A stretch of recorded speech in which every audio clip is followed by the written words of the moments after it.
segment, excuse me. This is a segment I like to call Cardboard PC Kingdom.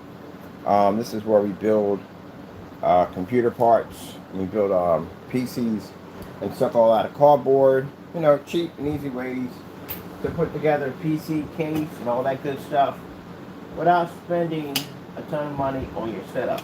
You know, 'cause you don't have to have a expensive PC to game. You know, that's not true. You know, because you know sometimes you get stereotypes out there who feel that you have to spend all this money in order to have a decent PC, and it's not true. Sorry, get a couple steps in real quick.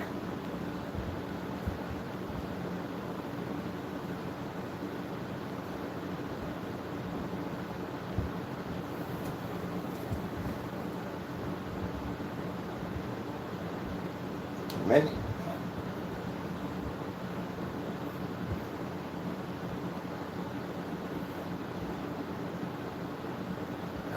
Better.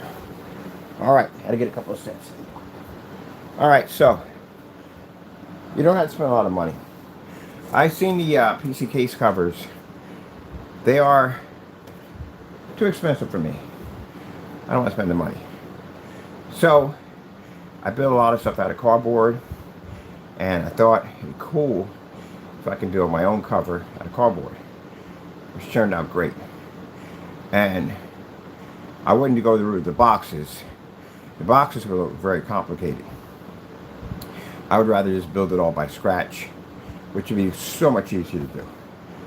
Definitely easier to do the covers that way. But to do it the other way, a bit of a headache. So basically we built a case for it. Everything is compressed in the case. Since it's open rack, there's enough airflow to transfer back and forth. I had to put in several different ports to accommodate kill switches, hard drives. We're going to do a single liquid cooling system, 120 millimeter here.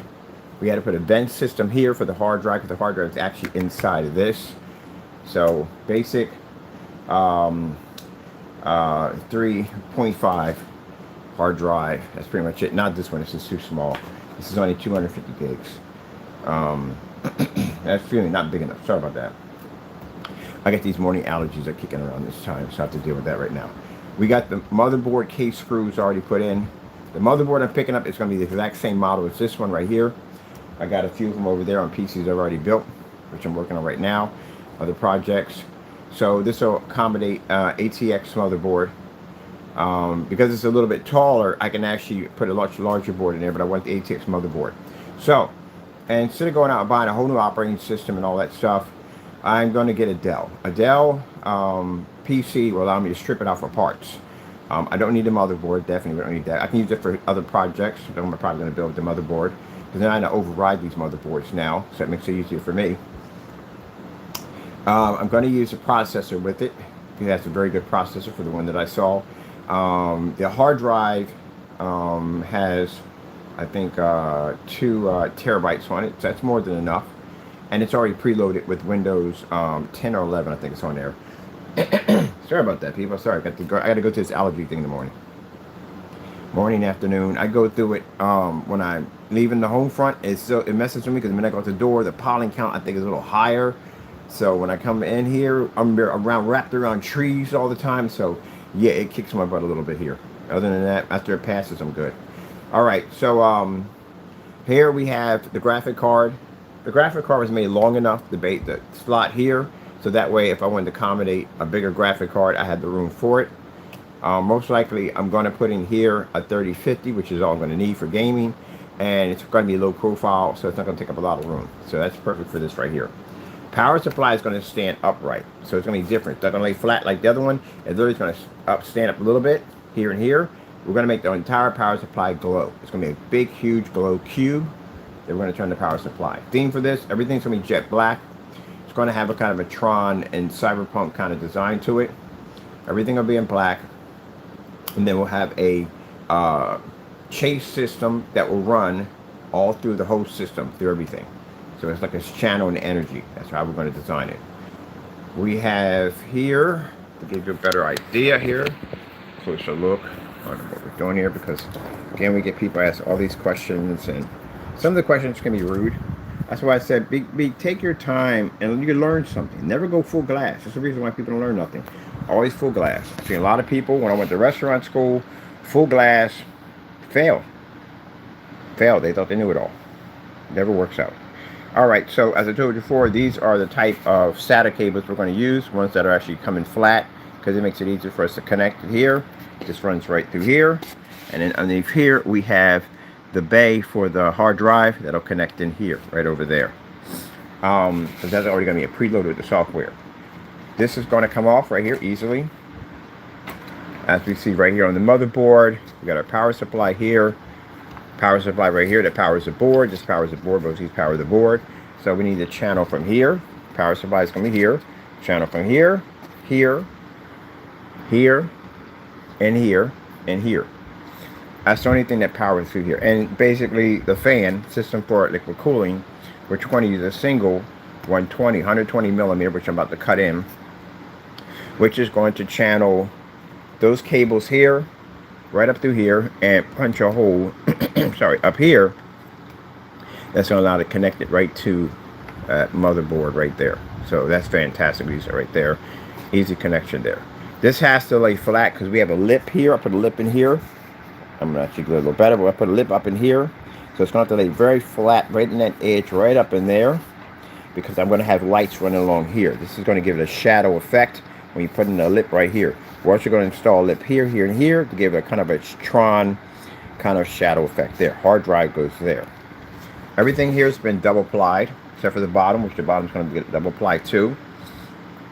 Underneath here, or this cut area here, we have a port for a 120 millimeter fan, which is going to draw heat away from the bottom of the board, which is not needed. It's not needed at all, period. You don't have to have it, but you know, I put it in there for fun, for kicks and giggles. Why not? You know, I have extra fans over there. Might as well. We're going to color those up.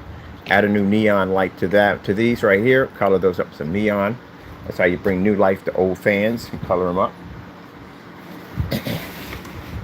All right. So under here, which we have another phone around here. The benefit of having only two phones. Under here, we should have a flashlight, right? There is the port right there that's going to be for the 120 millimeter, and then on top of the box system where the hard drive is going to be at, there is another 120 millimeter there. They don't collide. They fit snug perfectly together. That is going to draw hot air from the hard drive, which is going to channel through this section right here, which is actually a vent. This is going to be a vent right here. This vents for the size of a fan, for if we're going to put a fan in here, would be 180 millimeter. So we're going to put a flat vent here, screen system here, that again will allow me to move it on if I need to clean it. And then on the side, we have an air port here that's going to allow us to push air either in or out. Most likely it's going to be air coming out here. It's going to push air out because air is going to be coming down from here. This is going to draw air out, and this is going to push air through here because it's going to come out this way. This is going to push air out. This is going to cause air, if it redirects, it goes this way or this way. Either way, air is channeled through this port. This port right here, if you're doing air direction for fans, you make sure when it comes down to your RPMs, that your RPMs here are going to be lower. This is going to be much higher on this side. This is what you use to draw air out of the system. Any fans involving drawing air out, the RPMs are going to be far higher than the fans that are actually drawing air away from the system, because you want to be the channel. You want to be to chase air from going here to here to redirect it. This is going to be the main puller right there. That's why when a guy was sitting there explaining to me about cooling, dude, I know cooling like you wouldn't believe how much I know cooling. I can modify these fans. I have the ability to take these things apart. So these little doohickeys right here, I can dismantle this whole entire thing, put it together. I actually did one with a fan. I didn't like the ball bearings that they put in. I didn't like the lube they had in to make the fans move faster. So I took the whole thing apart, put the whole thing back together again. So yeah, this is what modders do at the end of the day. This stuff right here that you guys buy stock, we tear these things apart, man, and transform whatever the heck we want to do with them. So basically, you have to know when you're doing fans, can't just stick all kinds of fans in there and think, oh, it looks pretty, it's fantastic. Da, da, da, da. No, no, no, no. You have to know your RPMs and your fans, exactly how much power those things giving off. Because you could have a tug of war system going on in there. And the tug of war means nothing really is getting cooled in there. So basically, the fans that are actually drawing, it's automatically going to draw. You don't need a lot of power to draw heat away from a system. But you need to be able to redirect it somewhere. Where are you going to put all that heat that's transferring? Where are you going to put it? So any fans that are actually pushing air out of their system, the RPMs are going to be much higher. These are the ones I usually put the fan controllers on. Because the fan controllers, these have to pull a lot of air out of the system. I need a vacuum system to trigger off inside of here. Now, if you want to go really bonkers at the end of the day, you want to go full craziness at the end of the day, you can build corridors. We can channel air down tunnels to go where they need to go. In order to do that, you're going to have to reconstruct your entire case, which means you're going to have to build the case from the ground up. Because they don't make a case like that. You have to build it yourself. You'll have to have corridor ports to channel air. We'll build one day. We'll build a system that's designed to channel air away from heat away from parts to channel it down corridors. That way it doesn't get crossed or contaminated. Air cross contamination or air pollution. I don't know what you want to call it. Anyway, it doesn't get caught over here. It doesn't get caught over here. It's just channeled from here to there, here to there, here to there, here to there. That's it. I say that because I got people, now it's not to take the people that are learning, not for you. We get idiots. Everybody has those. Who comes on the YouTube channel and they're like, they think they know everything. Like, for instance, the guy who forgot the motherboard. That was the funniest thing I ever saw in my entire life. And not only did he forget the motherboard, we know who you are, King, by the way. And when I don't call you King, and again, my buddy at the end of the day laughs at him. My buddy's a high-level IT guy. But anyway, he says, yeah, he forgot the motherboard. Now, when he forget the motherboard, you're talking about a 5090 graphic card. Anybody I heard talking about a 5090 graphic card, they go down to the breakdown about how they're going to cool this thing down. Because this thing is going to operate tremendously a lot of heat and power. So you have to figure exactly how you're running this. I've seen people do dual power systems where they have it dedicated to that system, liquid cooling system. I would definitely liquid cool system. I would know in the world. I would run that on regular stock fans. And even if I'm liquid cooling, I still wouldn't use the regular stock fans for liquid cooling. I would get something beastly, like I got on these monsters over here. These things are, this liquid cooling system here is modified. That one's not. This is a gaming PC. It's a retro gaming PC. It's not required for this. But this one right here is a work PC. This thing actually works. So it has all types of software on here that I need for work. It has AI software on there. It has the Connect software, which I have for encryption and coding. It even has an AI encryption coding program on there. So it makes it easier for me to be able to actually write code if I'm trying to get something to talk or communicate with each other. That's what it's there for. It runs the Connect system and all that stuff. That's what that machine does. It runs several websites. It runs its host sites. So I have multiple windows pulled up on this thing, 8 or 9, 20, 30 windows, and that thing literally has to be able to work. So right now, the motherboard is okay. The motherboard can be upgraded to 64. The RAM is going to be removed for 64 because it has to be upgraded because I have multiple windows opening up. And this is the reason why if you are watching movies or whatever and Windows won't open, or basically it's dumping windows are dropping left and right, that's because you don't have enough memory to open up the windows. Especially if you're doing massive applications, which is needed. Streamers have high amounts of RAM because they're using streaming videos or have multiple windows for different types of applications and stuff like that. So that requires much more higher RAM. So if you can't figure out why your PC at the end of the day, you're having problems where windows are not opening up or automatically dropping and getting that sad face folder, that's because you don't have enough memory to open up those particular items or different windows at the end of the day. You have to have more RAM. So I would say if you're doing all that, 32 or 64, more than enough. Some of these machines have 128. You're going to use 128 RAM? No, there's no way you're going to use that much RAM. For what? I mean, unless you're running, what are you running? A Missile Solomon or something like that? No.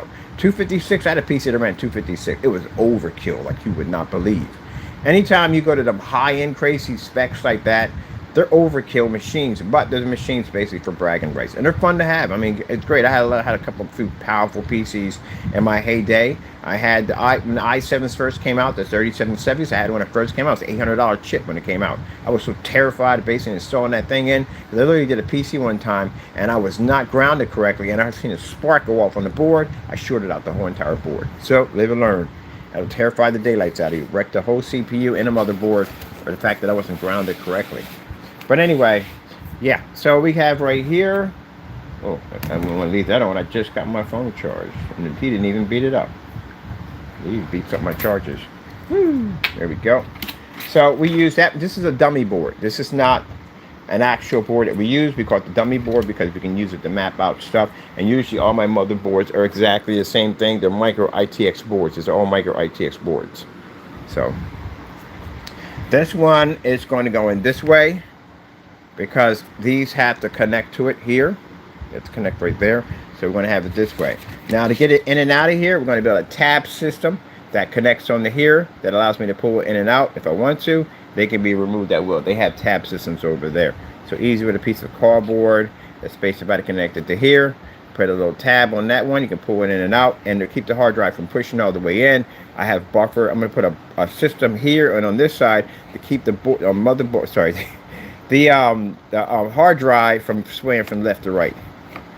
So that'll keep that in there nice. I'm going to put a peg system here and there and there and there, so it just stays right in its track. It doesn't go anywhere. That's the next stage for that right there. We'll work on that. Now, liquid cooling system. So you see those 4 ports right there. This is what I look for when I look at I look at the motherboard. For any gaming system, I'm going to put a liquid cooling system in there. I look for those little ports you have in there. So you got a port there, and there should be a port right there, and it's a port right over there, and a port there. This will allow you to run your liquid cooling system through here with no problem. So liquid cooling system isn't really going to rise all that high. That's the highest it's going to go up on your screws and your brackets. That's basically about it. And then we have enough with the hard drive, with the motherboard post, that's going to lift it high enough to be able to clear and not be mashing against the cardboard. So it's going to let a lot of good airflow back and forth, especially with the 120 millimeter fan sitting underneath of it, constantly pulling while the liquid cooling system is pulling back out. So that's going to be nice right there. So let me see. So this is going to allow from the reach from here for our cables, which is actually perfect where it's going to land at. It's going to land from here, boom, to here. That's it. And the only thing we need to run that in the day is if we're running the fans, depends on how the fans run. If the fans are running through Molex power supply, we can override the motherboard and go straight to the power supply, or we can run it right to the fans right here to the CPU. I'm thinking how I want to run this. Oh, no, the liquid cooling system still has to run through there. Still has to run through here. CPUs run through here. The fans will run separately. So that's what we'll do it from there. I think I'm going to RGB my fans. Definitely going to RGB them. I'm going to RGB here, and I'm going to RGB there. I'm definitely going to RGB both my fans. So this thing's going to run like 220 millimeters. Actually, no. Sorry. 420 millimeters. There's one on the hard drive system here. There's one here for the liquid cooling system. One here for the outside case fan that we need it. Now I'm going to have for show. There's another one over here underneath the motherboard right there. So that's going to come out nicely right there. And let's see if we added anything to the side. We had to reinforce. All this had to be reinforced. A little micro case, everything in here. Now, what's this PC being built for? That over there. That is going to be, it's going to look like this when we're done, but that is going to be 100, I think, in 78 or 80-inch screen with a short throw NEC projector, which is roughly going to cost me only around, I think, $100 I'm only paying for that projector, and it's going to sport our new black screen paint, which is absolutely insane. And yes, I guarantee you, as I'm going to say it right now, I'm going to call it out before I say it, it'll crush anything in its wake. So we go through this all the time. Literally, we go through this every time we develop a screen paint. Crush anything in its wake. See-through technology over there. Sun technology, crush anything in its wake. The black version of it, crush everything in its wake. 8s, 7s, 12s, 21s, 22s. We had to do 21s and 22s. Crushed everything in its wake. Every demonstration we do on these screens, we do when we have certifies. Takes them out with no problem whatsoever. Same routine, same stuff, whatever, that's what we do. Anyway, moving on.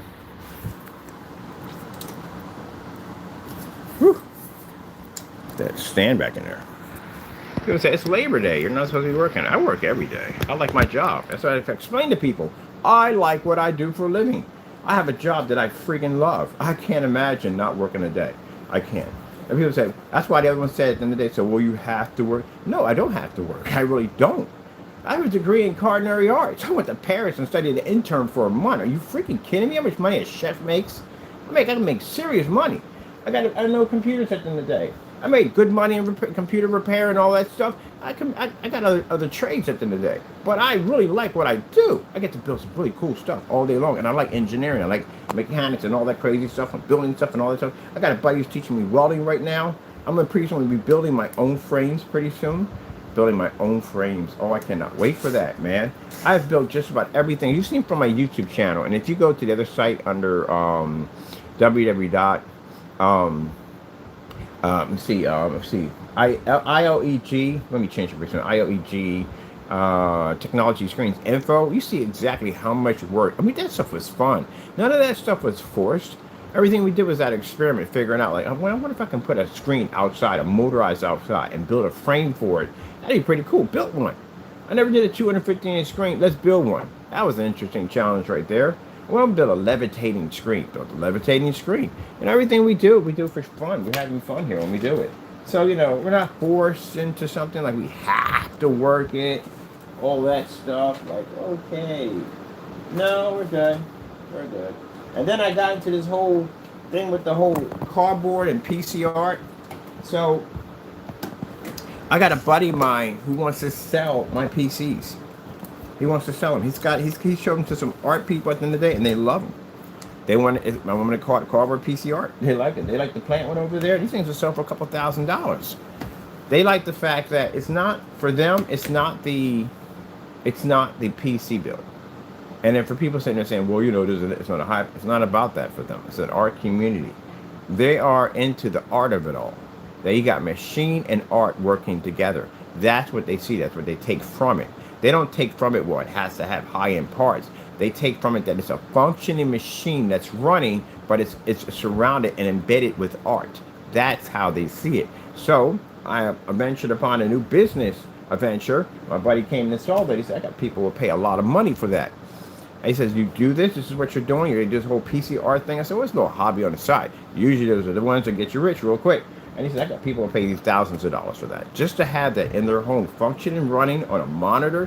Again, parts, they don't care. As long as it's running and functioning, they can surf, that's it. And it looks like that. Yeah. I can get 10 grand for the machine behind me right now. It's the art behind it. And people say, well, no. I went to an art gallery and I literally saw a straight line. $2 million for that painting.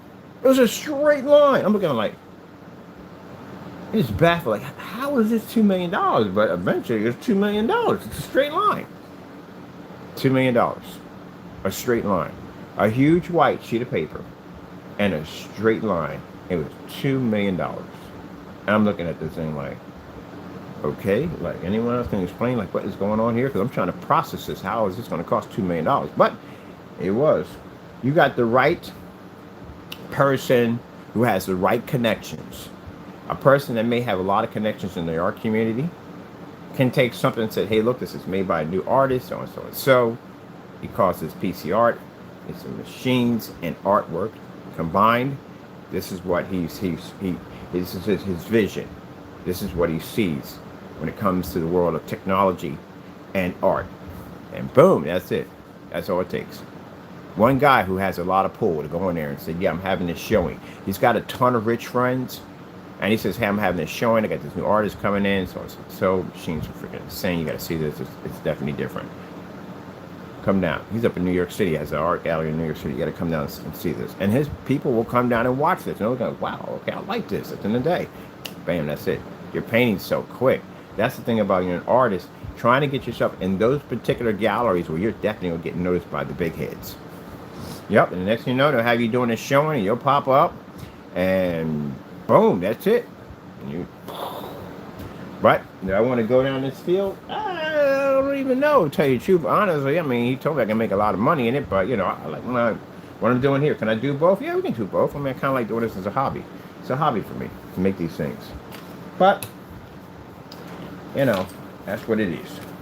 I'm going to be changing my channel. I had a channel I call Cardboard Piece of Kingdom. I'm going to change it to something else.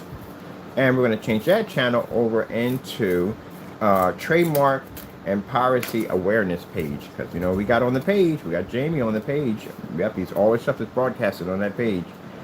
And if he feels upset about that, well, you know, like I said, you can contact proper authorities, have a conversation with them, explain the situation. Don't forget to call FBI. Don't forget those guys. Hey, they definitely deal with that stuff. And you explain to them your activity. Oh, he thinks because everything is quiet as a mouse, this is where you get worried. When things are quiet as a mouse and you're not hearing anything back, or you feel no one's coming to your front door, this is where things are about to go down south quick. Because that means you're in an investigation phase. That's what that is. And you're being watched. He's being watched. He don't realize he's being watched by several agencies for his activities. He's being watched. It's investigation stage. And people sit there and say, no, they're not watching me. I got no activity. No one came out. No, that's a real bad area. That means that you're in an investigation stage. They're gathering intel on you for court. That's what's going on.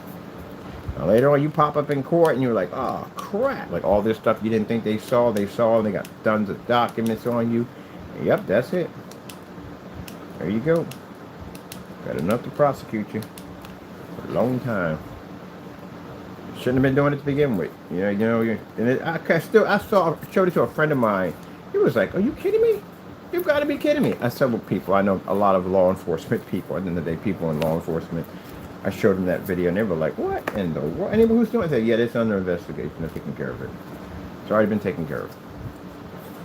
He said, "You've got to be kidding me!" Right here, he said, "Is he?" Because he heard his accent. He said, "Is he documented?" I said, "He's not documented." He said, "You've got to be freaking kidding me!" He was kicked. Because again, you're ripping off American companies. You're ripping off America. Technically, you're ripping off America. You are. For what? Some of the stuff was actually in another country. It was. But still, at the end of the day, we do business with those countries. At the end of the day, it's still business when we do business with them.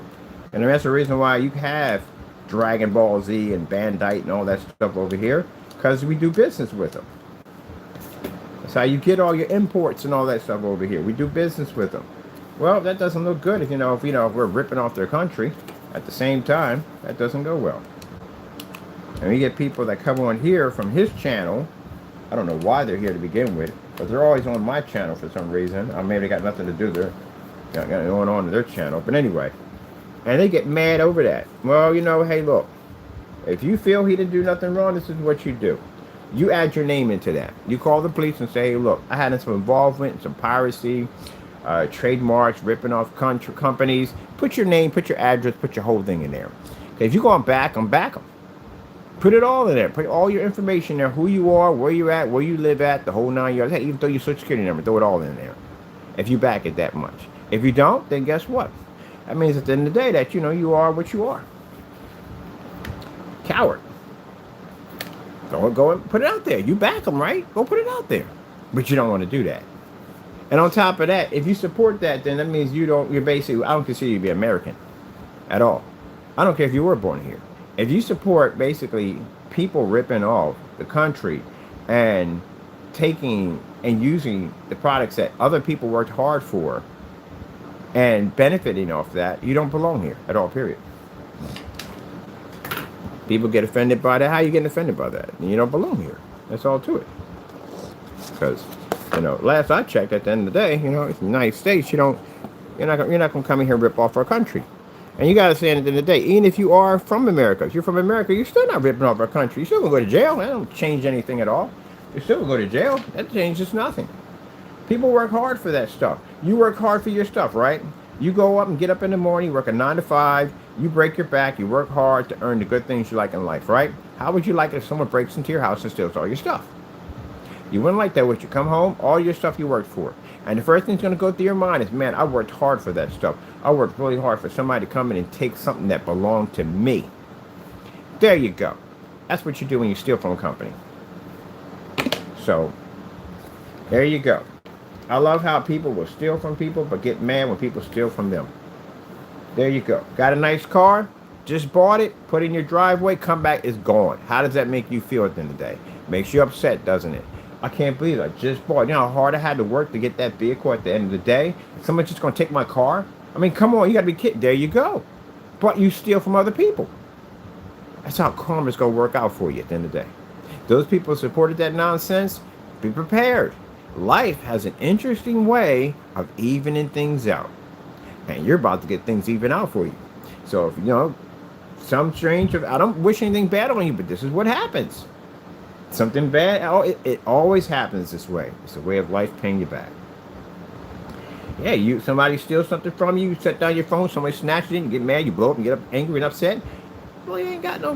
Why are you getting upset for? You approve of somebody on a YouTube channel ripping and stealing from companies. Why makes you any better?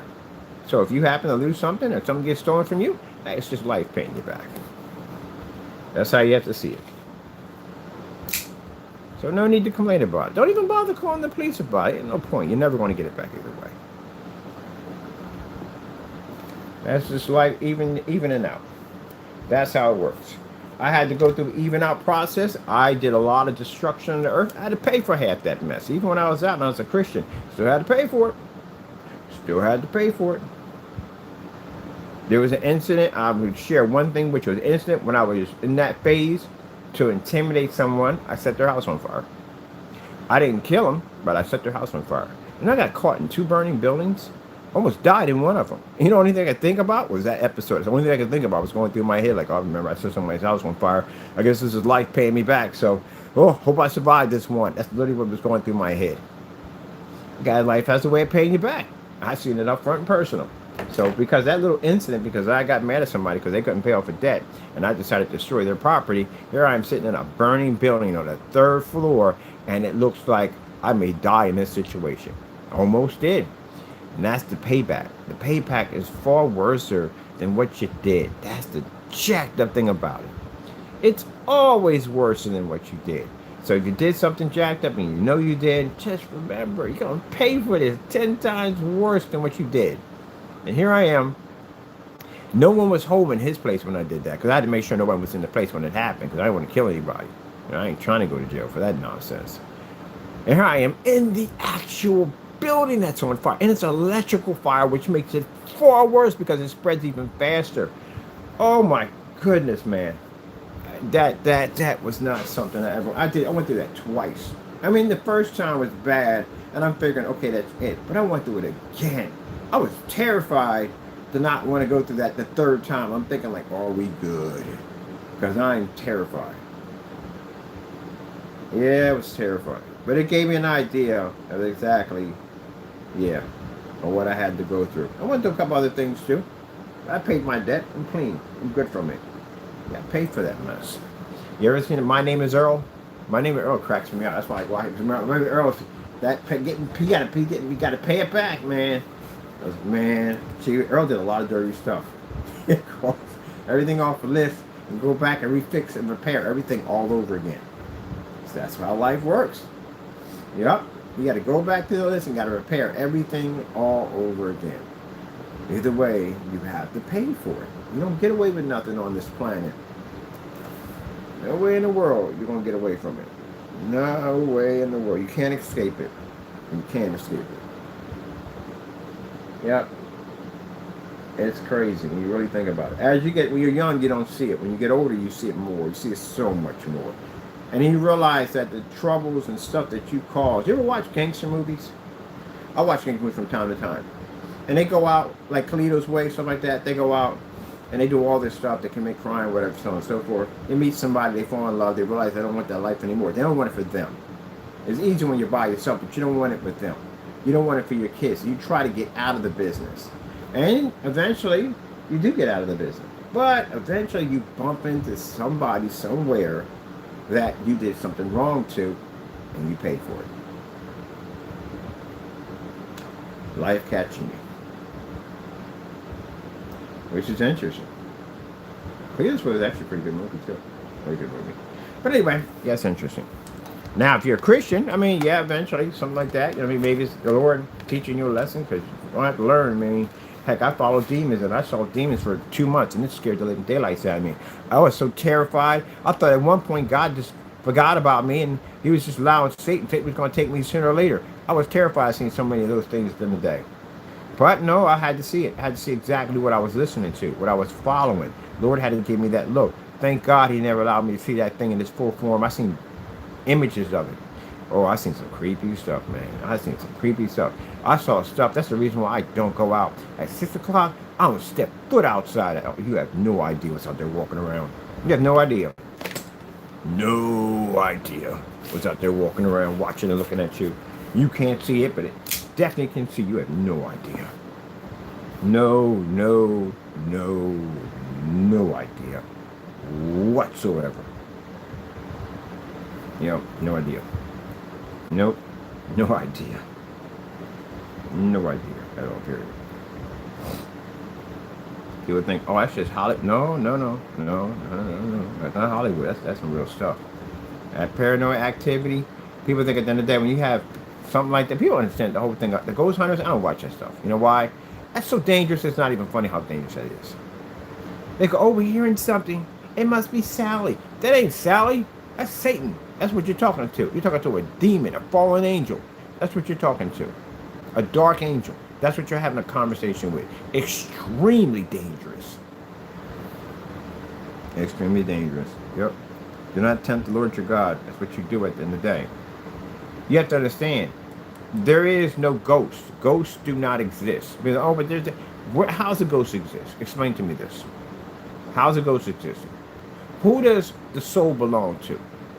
How did you get life? Life came from God. Everything on this planet all comes from God. So if he is the one who's the holder of life, if he's the holder of life and death, right? Who is the freak is walking around in your house right now calling itself your mother, your sister, your brother, or your daughter? What is that? Because the soul goes back to God. Mind you, you're on borrowed time. Everything you have on this earth is not yours. When you die, all this stuff will be left behind for others to take. That's why it says in the Bible, toil under the sun. Man works by the sweat of his brow to give to another. Everything you work for goes to somebody else. It is not yours.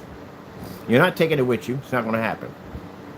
So if that is the case, that means your very soul that's in your body right now, your life source that allows you to breathe, eat, walk, run, function, belongs to somebody. It belongs to God. And when God's time, when he's ready, and he thinks that it's your time to come back, and he wants back what belongs to him, you're leaving this planet. I don't care how much money you got. I don't care how much power you got. I don't care. You're going to leave this planet. One way or another, you're leaving off the planet. Tragic accident, plane accident, whatever it's going to be, but you're going. That's all to it. You're not going to stay. So if that's the case at the end of the day, then if the spirit goes back to the one it belongs to, what is walking around in your house? Because the devil can't create life. He can kill it. He can't create it. He can't create anything. He can't create a tree. He can't create animals. He can't create jack. He can possess things. Yes, he can. But he can't do that. He can't create life. He doesn't have that capability. God has that capability. So, if there's something walking around in your house, and it's calling itself something that one of your family members, that is not what you think it is. That is not a ghost. You're talking to a demon. That's who you're having a conversation with. And that demon, if you see one, I guarantee you, it says in the Bible, they never come alone. They always bring more with them. And each one is worse than the next. It's hard to get them out once they get in. You have things that will follow you home. Things that will see you out there and literally follow you home. That's why you got to pray. That's why you got to be careful when you go to bars and pick up people. You have no idea what is sitting right in front of you looking at you. You don't know. You walking into your house, it may change right there in front of you. Not saying morph and what if it's supposed to look like, but it's completely attitude can completely change to something you've never seen before. You have to be very careful what you communicate with and who you talk to. There are ones that actually can transfer from one body to the next by just by holding or grabbing somebody. Somebody reaches out to you, someone's inching too close to you, I start backing up. I start taking a couple steps back, I start praying. That literally happened to me when I was waiting for somebody to open up a store for me to get in. This woman was sitting at the bus stop. All of a sudden, she turned around and looked right directly at me. Now, freaky that looks at the end of the day. Somebody turns and looks at you, and she started walking toward me. She started talking, and I start backing up. I'm taking a couple steps back. And each time I take a step back, she walks toward me. You know, usually people don't do that. When you're talking to somebody, they keep a distance from you. If you take 2 steps back, they don't take 2 steps forward. They never do that. That's how I knew something was wrong. She kind of get close to me to try to reach out to me. And I sat there and I said, I'm sorry, but I'm sick. I have a cold. I don't want you to catch it. But I started praying in my mind to get her away from me. And she's demon. Got to be careful. Got to be very careful. Got to be careful.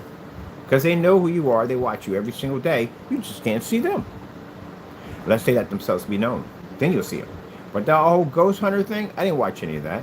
You know how dangerous that is to watch that? If you're hearing somebody call or whisper in the background, those are demons. So you're listening to something that you should not be hearing. Because it knows you heard it, it's going to basically find you. It's going to basically seek you. If it knows that you're interested, you're opening up doorways, pathways for those things to come into your home. You don't want that in your home. Yeah.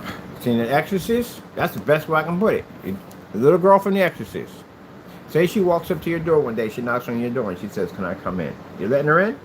No, you're not letting her in. Man, you would jump out of your freaking skin, go grab a Bible, find something in the house, start praying or anything, beg the Lord to get it away from your door as fast as you can. You don't want that in there. So why would you invite things in? You do. You invite things in. I had to stop myself from watching horror movies. That's why I watch horror movies all the time. And my mom was like, stop watching those things at the end of the day because you invite things into your house. Yeah, she's right. You do. Gotta stay away from that kind of stuff, man. Yep, gotta stay away. Don't entertain it. You have no idea what you're getting yourself into when you entertain them.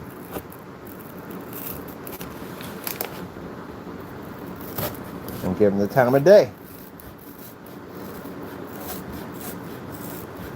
Now you're going to get angry. It's a human emotion.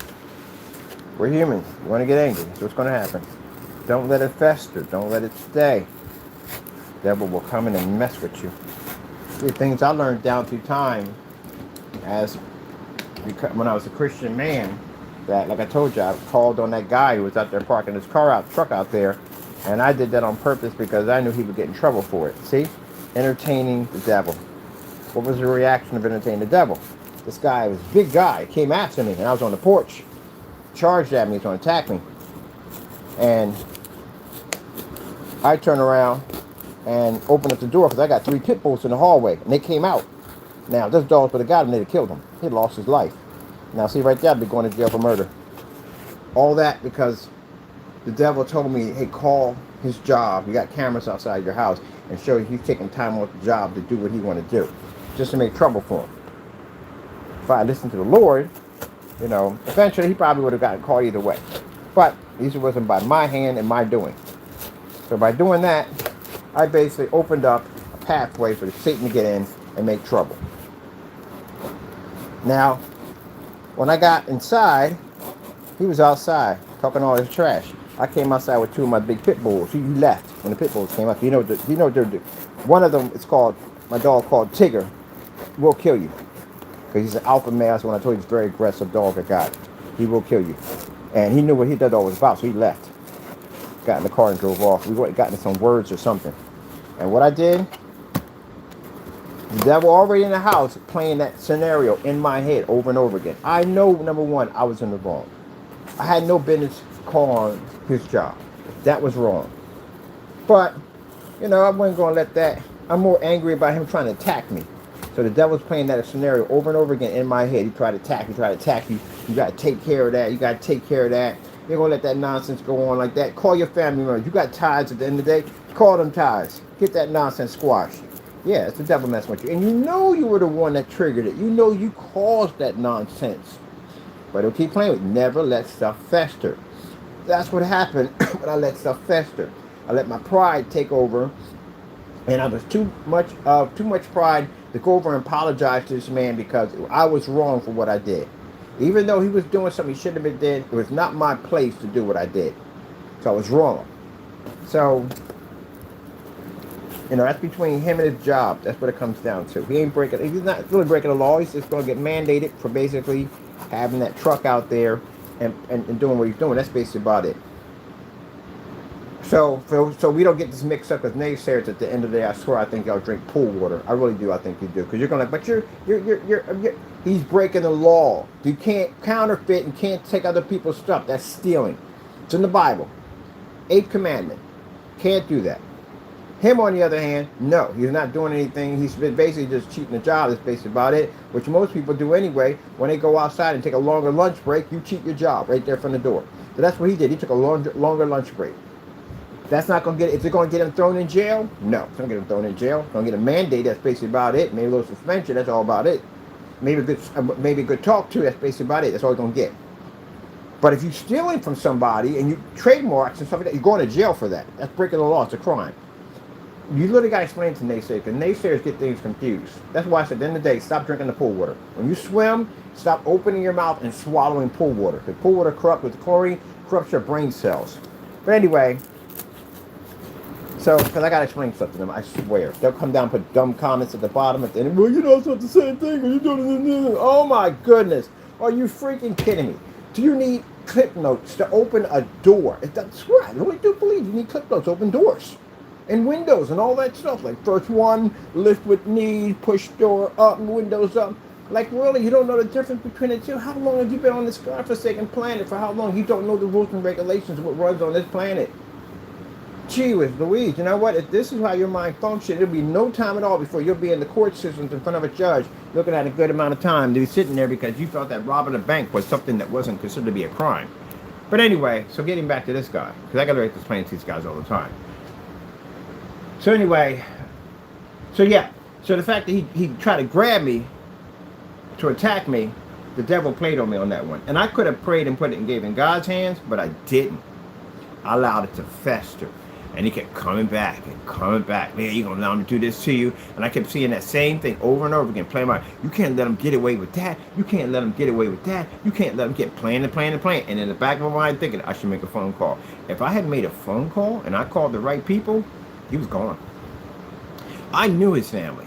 I knew they didn't have that kind of protection. He didn't have that kind of, they act like they had that kind of power. He didn't have that kind of power at the end of the day. If I had called the other half of my family and explained that situation at the end of the day, like, look, this joker tried to grab me on the porch and try to attack me, and I didn't add in my 2 cents because that's what the devil wanted me to do. The devil didn't want me to say, hey, well, you know, I made the phone call and blah. If I said that, my family like, nah, man, I ain't coming down there for that because you caused that nonsense. I don't regard it. They fair. They are fair. I'm not coming down there for that because it's your fault. Your problem at the end of the day. That was like, just make it sound like they attacked you. He attacked you. He'd have been gone. They'd have got him on his route. Yep, they'd have got him on his route. And he knew what my other family was like. But they're hot-headed. They're hot-tempered. The one thing I know about that particular family, very hot-headed. Got them in a lot of trouble. A lot of trouble. They're very hot. They don't think. But still, I had no right doing what I was doing. But still, I was thinking about making that phone call. So like I said, either way, he'd have got it. But I'm sitting there and I'm fighting. I'm literally fighting. It's like I'm having a war within myself. And this is what I mean by don't let it fester, because I learned from this experience. One side of me knows I'm wrong. I had no business doing what I done. I should have let that go. Just because I didn't like this guy, there's no reason why. This is the reason why when I have to go to these courthouses and fill out these paperwork against these guys, I got to pray on this and ask the Lord that I don't want to walk in there because out of hatred. I want to walk in here out of doing things out of justice because of what they've done to me. That's what I got to pray on everything that I do. Because I can't let things fester in there because you have to be careful how fast Satan works. It's very dangerous. So I got to pray on this. Even though these people attack me, I can't go in there out of hatred because that means I've set a pathway for the devil to get in. So I have to be very careful on how I see things. So with him, that battle that went on, I will never forget it. It's like I had two people living in me at the same time. It's the most craziest thing. I got the devil arguing on this side. I got God explaining on this side. And it says, go out and take him. Don't do this. It's wrong because at the end of the day, you were wrong. You did this. You caused this. Go apologize. You were wrong. And I got up and I started walking out the door. And I started walking toward him. He was on the back porch. He was on the back porch. And I walked out the door, and the devil was, I can feel the devil pulling me back. I can feel that. The devil was, no, don't do it. Don't do it. Don't do it. You're a weak man. You're going to do this. You're a weak man. He's going to look at you as a coward at the end of the day. Oh, he was spitting it all out. You're going to be a coward at the end of the day. You're a weak man at the end of the day. He's going to take you as a punk. He's going to tell us other boys and da-da-da-da-da, and so and so and so. You're going to have other problems. And then the day, take care of this squash and get it done and over with. Represent. I'm like, nope, no. I'm not listening to this. I'm walking out the door. And as I'm talking, I can feel the devil slowly disappearing as I'm talking to the guy. And I said, look, man, my fault. I was angry at you, and I disrespected you. I'm sorry. It's my fault. And the devil's back there. When I was going to devil, said, don't make him think you're afraid of him. That's one of the things you got to be careful about. That's a good one to use it. If you do this, you're going to think you're afraid of him. You're afraid of him. You're afraid of him. You're going to be afraid of him. No, no, no, no, no. God got that whole situation. Because if the devil transfers to him, and he's thinking, I'm going to attack him anyway, he can't attack you. Because God already took care of that situation. He's protecting you now. But the devil will tell you that you're out in the open. You're in trouble. You're not out in trouble. You're not out in the open. You're basically here in that path, so he has no more power. And so God can come in there and protect you the way he's supposed to protect you. That's what you do. And when I started talking, the devil disappeared. When I walked back in, the hatred, gone. Gone. All gone. Why is there any hatred there? I apologized to the man. And the man sat there and said, you know what? It's cool. That's what he said. It's cool. So that's the end of that. You know, it's funny because I was the one that saved their grandmother. Because, again, I told you, when I got in and these people didn't like me and the mother was out there walking around, I was the one. I could have walked in the house and said, you know what? Man, forget her at the end of the day. You know what I mean? I don't like her son because the son got on my nerves at the end of the day. You know what I mean? Regardless, I apologize. The devil could have came in and said, yeah, forget them, man, at the end of the day. Let them rob her and do whatever they want to do to her. Who cares at the end of the day? These people treated you like dirt. Let them, whatever happens to that happens to her. And no, I didn't let that happen. I said, nah, I'm not doing that. I'm going to go over there. I'm going to help her out. And that's what I did. Called the police, chased away those guys who were trying to rob her. I don't know why the cops left her to freeze to death in the house, but everything has a purpose in life, the way it is. It was meant to be. Everything is meant to be. It's meant for her to leave the earth at this time. It's meant for her to go. And a place that she went to, like I said, she visited me. It's the first time I ever had that happen. Have a soul or somebody visited me from purgatory. I've never had that happen. But I can tell you one thing, it was the most darkest thing I've ever seen. It was the most terrifying thing. It wasn't, I didn't see purgatory. I felt what she was feeling. It was beyond fear. It was so much, I had tears running down my face. I had goosebumps all up and down my arms. It was terrifying what she was going through. Yeah. And if you guys don't get it together, you'll be there soon. Like I told you, you're not promised every day on this earth. Every day that you are allowed to get up and say, hello, morning, walk out the door, is a blessing. You're not, you don't have to wake up. You have no idea what is watching you when you sleep. If you're out there committing sin, robbing, cheating, you're bringing things home with you. You're bringing demons home with you. They're outside your house. They're in your car. They're in your kids' room. They're in your room. They're all through your place. They have set up shop in your home. They have now moved in. You have dark energy in your home. And these things aren't in there to entertain you. These things are in here to cause chaos, trouble, problems, envy, jealousy, anything you could possibly think of, and to try to figure out ways to get rid of you as fast as they can. You see people who get caught up in these relationships at the end of the day, and they're not Christian at the end of the day, and they end up fighting and arguing with each other, and it gets heated and escalated. That's the devil in there messing with them, back and forth, until one of them kills each other. There you go. You got one.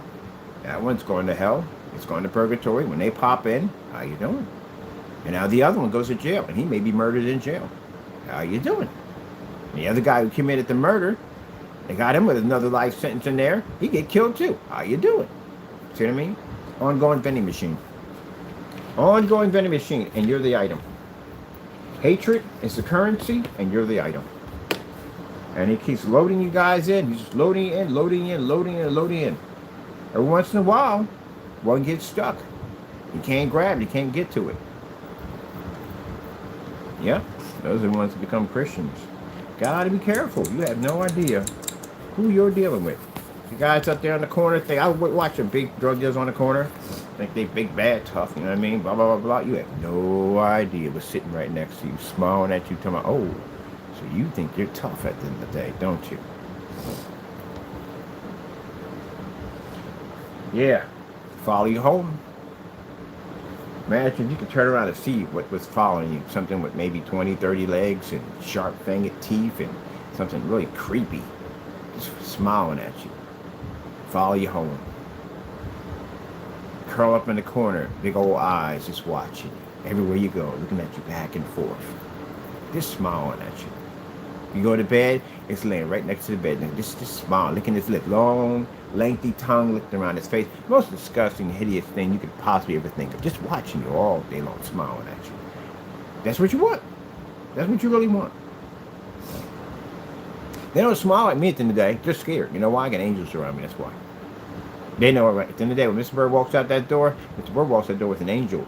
Angel behind his back, a legion of angels with him. They already know from the door. Scatter and run. Scatter and run. If I call out to my Lord, they scatter and run. They know the deal.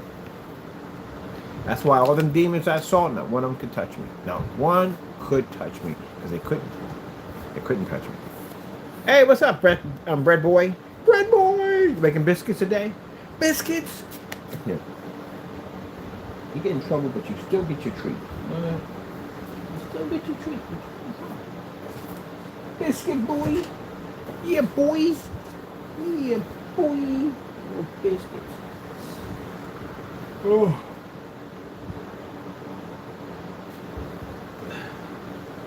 Labor Day. All you people went out there and you work, whatever you do. And I'm telling you something. Women who stay home and take care of the kids, guess what? They deserve Labor Day too. Because the men out there sit there and go, oh, but they don't work because they don't work a 9 to 5. Go home and switch jobs. You stay home, take care of the kids. See how much work that is. That's a lot of work. That's a lot of freaking work. You got to run errands, you got to do this, you got to do that, and all that stuff they got to do. In between that, it is madness. It is. It's work. So, you know, when they keep everything happy and nice, guess what? Get into a habit of bringing her flowers every day. Yeah, you should bring her flowers every day. Why not bring her flowers every day? And buy expensive ones, some nice, beautiful flowers. Appreciation, you know what I mean? Every once in a while, you know what I mean? Not every once in a while, but take her out to go eat to a nice restaurant. Get all dressed up, surprise her, and all that stuff like that. Never get lazy, all that stuff like that. That's how relationships go down the drain on top of that. You know what I mean? Show her that she's appreciated. That's a lot of work, taking care of the kids and running errands and all that stuff. And kids, man, are firecrackers at the end of the day. They shoot here, fastest things on the face of the planet. Well, they say kids have the fastest hands and the strongest hands, and they're super fast. When they take off, they take off. You got to monitor all those jokers at the end of the day and do this and do that, and you got to go food shopping and everything she does to keep the household intact. When she's gone, you're going to realize exactly how much she kept it all intact and take it for granted. Like I said, once in a while, you should bring her flowers every day. Maybe you should bring her flowers every day. And to bring expensive flowers, one flower. Now, if you got the kind of woman at the end of the day that's going to argue because you don't bring her high, you're in the wrong place. You definitely, you should saw that one coming the minute you went on a date. No, the whole purpose of the date is basically to see exactly what you're getting yourself into before you actually get yourself into it. If you're more concerned, if you go on a date, if you understand, people go on a date, they go on a date to see if they can get that at the end of the day. No. That's not the purpose of the date. The purpose of the date is for two people to go out and get to know each other and to see whether or not you want to invest more time into this. That's what the purpose of the date. That's why some of you guys go out there, or women or whatever, go out there, and you want to mess around with somebody the first date, you catch something, you don't know what that person's into, you get pregnant, all that stuff pops up because you're doing too much. The whole object of the date is to go out and chill with somebody and to see whether or not you want to invest more time into this. That's what it is. Ain't about having intercourse on the first day. You must be having that anyway. That's fornication. What is wrong with you? That's why fornication comes with so many problems behind it. A lot of problems behind it. A lot. People end up, they had diseases and messing on with somebody. If they were that fast, the way I look at it this way. If a woman is willing to kiss you on the first date, that's a no-go. Ain't gonna work for me. I'm not good. I'm good. Because if she kissed me on the first date, who else did she kiss on the first date? If she's wanting to invite you in for coffee on the first day, who else is she inviting in the house on her? That's the way my brain functions at the end of the day. Yeah, I'm good. They tell me everything I need to know. You're too fast. I'm good. People meet people at the club, I would never understand that as long as I freaking live. You got somebody, now if you got somebody go to the club, and now they're not about the club life anymore. Okay, I've been to the club, I've fun, but I don't do that anymore. I do other things now. I go to other places, like other more culture, high-end society events. Art galleries, stuff like that. Some people go to these kind of like wineries and stuff like that. They stepped up from the club. They're a more mature crowd of people. That's how they are now. And you got some people still partying in the club. So if you got a girl that parties at the club and she's continuing with the party at the club, can't get mad if she goes to the club. That's where you met her at. You know? If you outgrew it and you're now ready to, lighten your palate to do something a lot more, more high end, you know what I mean? Because again, there's other places you can go meet adults at the end of the day and have friends and stuff with other adults. Without going to somebody that's going, what? What's your name? No, I don't want to deal with that. And she's still about that party life, coming in and drinking. I can't deal with that crap. I don't date people that drink anyway. I don't. I can't deal with that. Someone coming in drunk and falling all over the lawn and all. That's not funny. That's embarrassing. I could imagine being a child watching my parents fall all over the place like a bunch of drunk toddlers on a kick and spin. And I'm sitting there watching them fall. I just look at them like, gee, I can't wait till I turn 18. I'm going to disappear from these jokers off the face of the planet. They'll never see me again. I couldn't imagine that. That would be embarrassing at the end of the day. As an adult, you should be doing it, period. And how the freak did you get home? That's another question, too. Because if I'm watching 4 people get out of the car drunk, apparently somebody was driving drunk. So you run the risk of killing somebody or killing yourself. That's real smart to do. That's real smart. I just don't get that part, man. You could drink and have drink. There's nothing wrong with having a drink. It says in the Bible you could drink. Jesus drank wine. At the end of the day, as a matter of fact, he turned water into wine. It's that you can't have strong drink. Strong drink can get you in trouble. Strong drink would basically allow you to basically acquire spirits you don't want at the end of the day. Like getting in the fights, which they call liquid courage, or doing something drastic and stupid that can get you in a lot of trouble or get you killed. That's what it warns you against, about that type of drink. But you can have wine and stuff like that. You can drink moderate. Ain't nothing wrong with that. Like I said, Jesus made wine. If there was anything wrong with it, he wouldn't have made wine. But people take that out of pretext and go, oh, well, you could drink all kinds of drinks because Jesus made wine. Jesus was never drunk. Speaks about the drunkard. You know what I mean? Talks about him, about how he roams the streets and how he makes a fool of himself and how he basically lays in bed with another man's wife. It leads to dangerous stuff. People wake up the next day, they're married. You in bed with another man.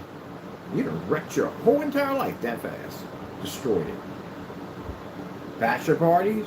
Never would understand that ever. I would never have a bachelor party. Never. What was the point of that? The point of the bachelor party as you're spending, your last moments of freedom. So if that's the case, then don't get married. If you have to have a celebration to basically celebrate your last moment of freedom on the earth, then don't get married. You have freedom every day. What's the point? Because that's what happens when people go to bachelor. They have a party with your friends, or get together, you guys are chilling or whatever. There's no strippers involved. If you don't need that, why do you have a stripper there? Why would you be looking at another naked woman at the end of the day when you're in a relationship with somebody? That's how you got married. You're in the marriage stage already. You're in a relationship already. That's the most backwards thing I've heard in my entire life. I had this conversation with a friend of mine. Like, you're not dumb that stuff at the end of the day. You're going to bring a stripper to a party that you call your last day of freedom. But the entire time that you were in a relationship with this woman, did you bring a stripper to your front door and have a stripper in front of you? Did you do that? No, because that would have been considered cheating, right? And that means you would have lost the relationship, but it never led to marriage. So why would you bring that into the edge of your relationship where she trusts you the most to marry you, or he or she to marry you, to bring in a stripper? Stupid. This leads to other stuff at the end of the day too. Because the devil gets in there and says, you know what? I can plant seeds all through this. And next you know, you have to worry about him or her cheating on you. Oh man, heck no. I can understand it, the whole stripper thing. Well, it's my last day of freedom. It's my last day of freedom. Then you make it sound like it's a bad thing. They don't get married. You're wasting everybody's time at the end of the day. You're wasting everybody's time, everybody's money. Just don't bother with it. And then you're looking upon a naked woman who's dancing all over you at the end of the day, that if you were in a relationship with her, was she approved of that? Was she approved on your birthday that you have a stripper come and dance and blah, blah, blah, blah, blah? Was she approved of that at the end of the day? If she does approve of that, you're going to have a messed up marriage. You can't trust her, and you can't trust her. You can't trust what you're going to do. So that's not going to work out well. And God's not blessing your marriage. That's definitely not going to happen. You can forget that one from the door. If Satan will be there. Hey, he'll be there. He'll definitely be there with a bunch of his friends. He'll definitely be there. Those nightmares will definitely be there. But yeah, it's like, man, I don't get that part. So I was like, do you understand how backwards that sounds? What would have happened if your girlfriend came home and she found a stripper? What would happen? The relationship would be over, right? Yeah. All right then. Then she trusts you enough to actually spend the rest of her life with you, and you're going to basically celebrate that by bringing in a woman to dance naked around you. The dumbest thing I've ever seen in my entire life. And if you have to hide it from her, that's even worse. Because now you started off the entire marriage on a freaking lie that you can't tell her. Yeah, good luck with all that. I watch that stuff like, what? Look at the chaos. Look at the chaos that's about to go down in this whole thing. The utter chaos. Yeah, it's crazy. I watch that. I'm going to tell you something. Every single one of my brothers, they're all Christians, right? Not one. Not one. Wait, let me see. One's not. Because he's a biker. But the other ones are. But anyway, yeah, not one of them ever had a stripper. Not one. You know what they did on their time they had the bachelor party, both of them? They spent time together. That's what they did. They went out on a nice little trip together. They had no parties, none of that stuff. Didn't invite their friends, none of that. They went out and they basically did something for themselves. That's what they did. I thought it was a beautiful thing. If I'm going to be married to somebody and I'm going to spend the rest of my life with them, I sure enough don't want to spend it with a bunch of naked people dancing around me. I don't want to spend it with a bunch of people at the end of the day that if they feel that a bachelor party is a way for me to celebrate my marriage, then you're the freak out of my life forever. You got to go. You're nothing but a bad influence. You got to go. I will cut ties with you. You got to go. Now, all of us getting together, going on maybe a camping trip, something like that, that'd be cool. Something like that, you know what I mean? Going down to Disney World, that'd be freaking excellent. I would love that at the end of the day. Everybody go to Disney World, that'd be cool. But if your idea of basically like, come on, man, you know what I mean? It's your last day and this and that, you got to celebrate. All right, that's the end of that. And, you know, I'm starting this new life with this woman or man at the end of the day, you know. I want to make sure this marriage lasts forever and you're a bad influence. Right there from the door, you're seeing what your friends are really all about. Cut them off. Get rid of them. Cut them off. They got to go. They're nothing but bad influences. Cut them off. If you've been friends with them that long and you feel like you can't cut them off, give them an ultimatum. You bring this nonsense up one more time, you're out of my life. That's it. Give them an ultimatum before you cut them off. But yeah, I don't want to hear all that nonsense. No, we ain't doing none of that. We're going to Disney World. We're going. No alcohol, none of that stuff, no strippers. You don't like it? Kick rocks. Kick them rocks. Get them rocks a kicking. Yeah, ain't no way in the world. Anyway, I like to talk about life. I like to work on my PCs. Some people don't like to hear it. You know why people don't like to hear it? Because people want to live in the world. That's why. Some people don't want to hear it because they want to live in the world. They want to be about that world life. That's what they want. They want to be about the world life. They don't want to hear it. When the preachers sit there and talk about how you commit sin and you're doing this and doing that, people get mad with that preacher at the end of the day. I don't want to hear it. Because it interferes with my plans and what I want to do. I don't want to hear it. That's a shame. It really is. Where in the heck is Carbon? Carbon San Diego. They're San Diego. Well, you're supposed to be talking about PCs. Yeah, we did. We explained the entire thing. We explained the entire build, how we put it together, how we're assembling it. We explained all that. Very simple, easy and cheesy. I'm going to talk about God too, because guess what? Guess where I got the ability to do all this? I got it from God. I don't want to sit there and basically, that went somewhere. Basically right here, not give him the glory. I talk about the Lord while I'm doing this.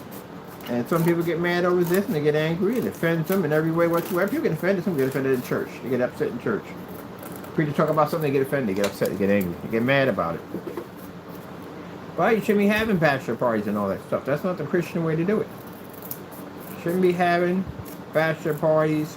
Why in the world would you have a naked woman dancing at your party and rubbing all up against you? And this is how people end up losing their job. And women can do it to the same thing too. Because I don't want to think at the end of the day I'm just stereotyping and I'm just adding in men only. Women do it too. Women hire strippers and all that stuff. They go to parties and get drunk and do all this crazy stuff. And they lose their entire marriage over some dumb nonsense. Yep, stay away from that stuff. Don't entertain the devil. Do not entertain him. Is that right, Taco? Taco says, yes, sirree. Daddy-o. Yes, sirree. Do not entertain the devil.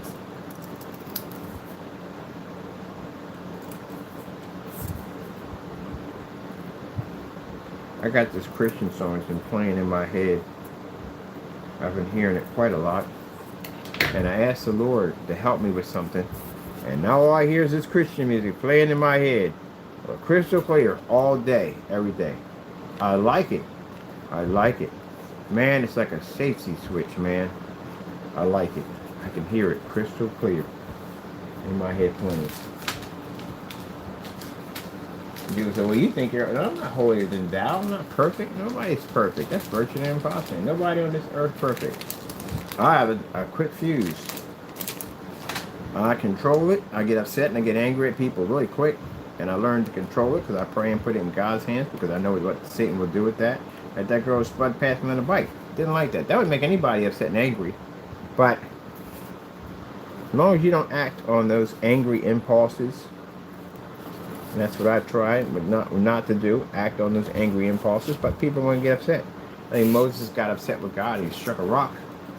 He did. He struck. No, it was Moses. Yeah, because Noah was the one with the boat. It was Moses. Moses struck the rock. The Lord told him to speak to the rock, and he struck the rock.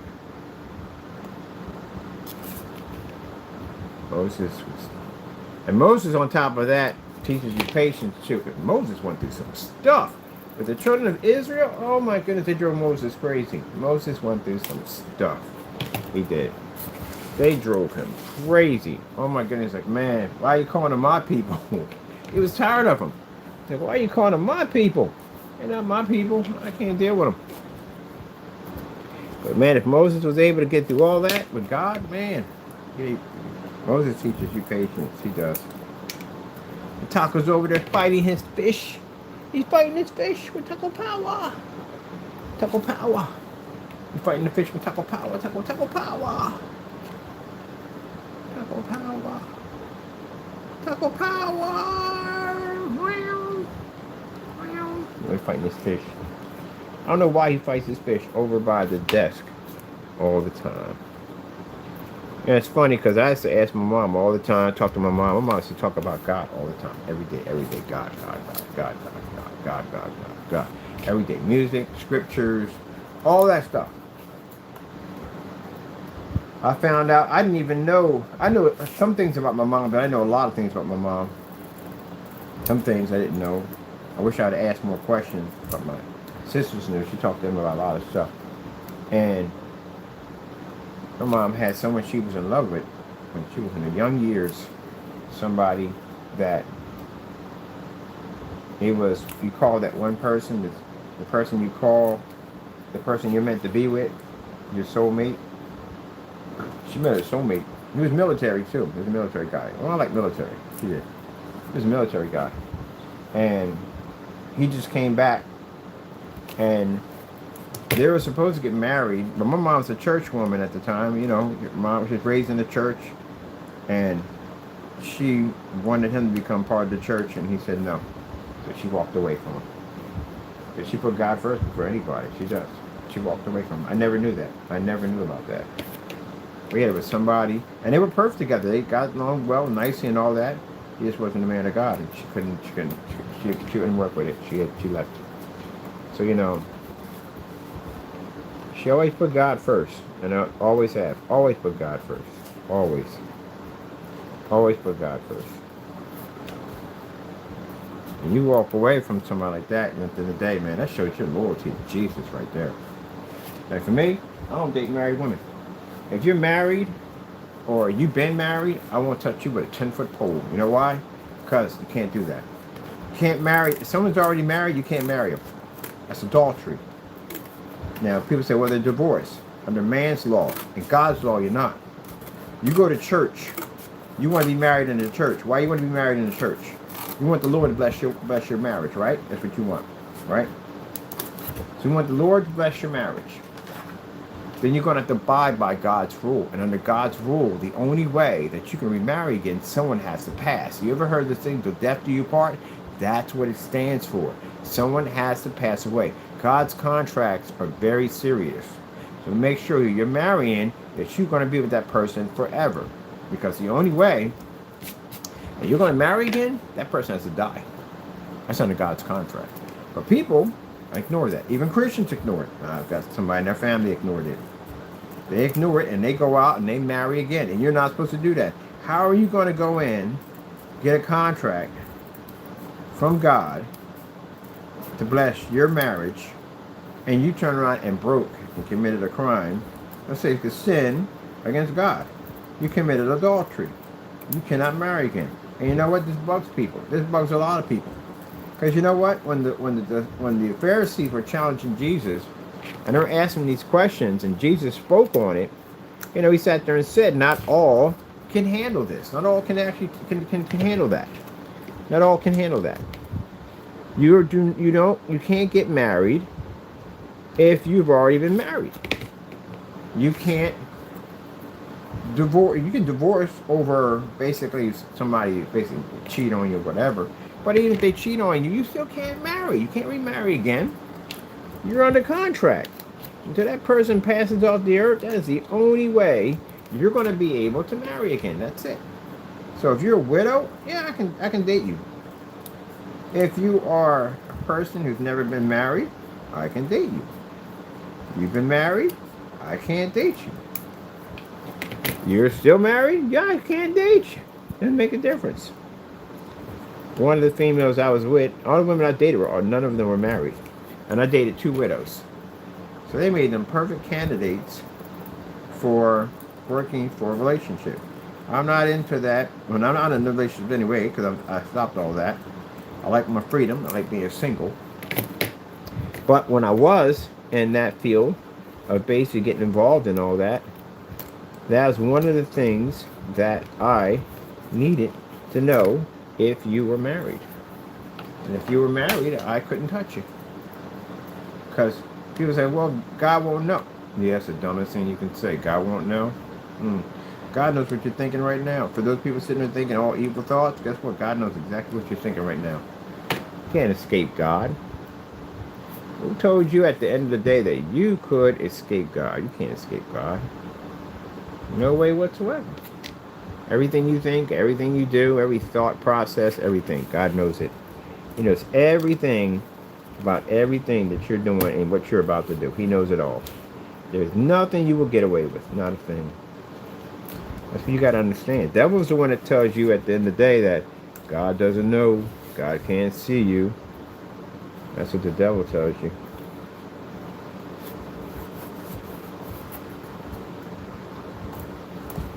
Make sure you bury that. And the burying process been going on with him. We got to get that together. But yeah. The devil will tell you all those lies. God can't see you. He can't see you. You're hidden. You're right. Yep. It's like watching somebody trying to break out of prison. They got a spotlight right underneath of them. Like, they can't see me. No one can't see me. I've got this huge spotlight over top of me. No one can see me. Everybody can see you. Literally, everybody can see you.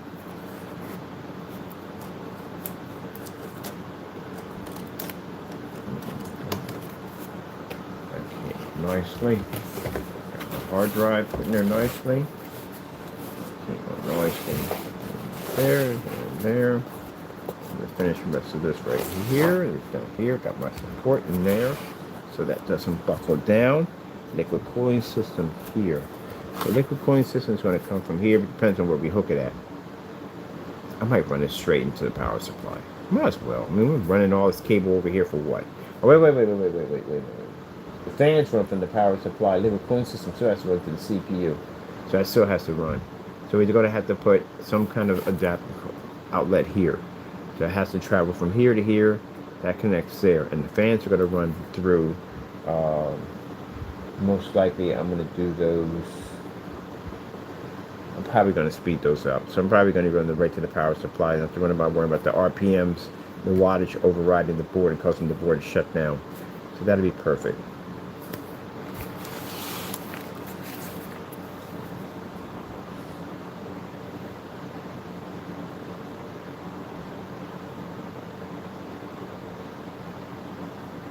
Yeah, they're definitely good. So this is cut so the system stands up here. It's going to stand roughly about there. Liquid cooling systems here. Let's see about right here. Liquid cooling system. I think I need a brace here. Definitely need one here. That looks like that could give me some problems.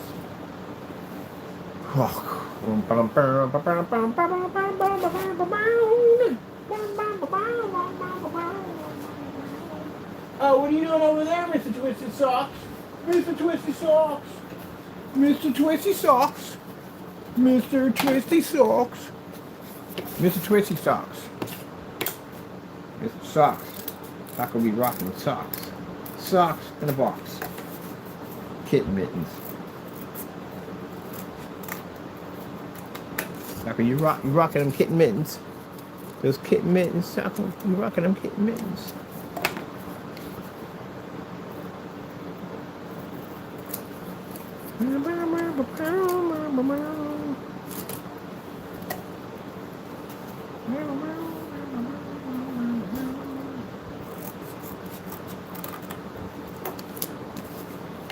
Right, this guy came on. He's not on a radio, on a YouTube channel anymore. His name was Stone Fox Media. This guy, I remember watching him because he's all into Xbox and different games and stuff like console. He had a lot of good information. At the end of the day, he ex-military, real nice guy. Always came on his YouTube channel. A lot of cursing, and he was always drinking something like some alcohol, something good like bourbon or something like that, whiskey, something he had in a glass when he was drinking. And he used to talk about, how the gaming industry, guy who knew a lot about the gaming industry, and how, he was mad about different things that Xbox was doing and Sony was doing, and interviewing games and all that stuff. And his name was Stone Fox Media. I'll never forget this guy. And he moved around a bit because, military, they move around all the time and stuff like that. And him and his wife were trying to find a house that would, that'd be perfect for them, from this place to that place or whatever. But anyway, this guy became a Christian. Literally, I've seen a couple of YouTubers do it. He became a Christian. And he stopped. He stopped the drinking. He stopped the cursing. He stopped everything. And he started doing, he was really good with his hands. He was doing some handiwork on remodeling his, house.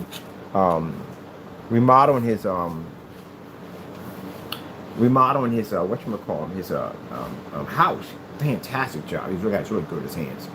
And he had a gift he didn't know.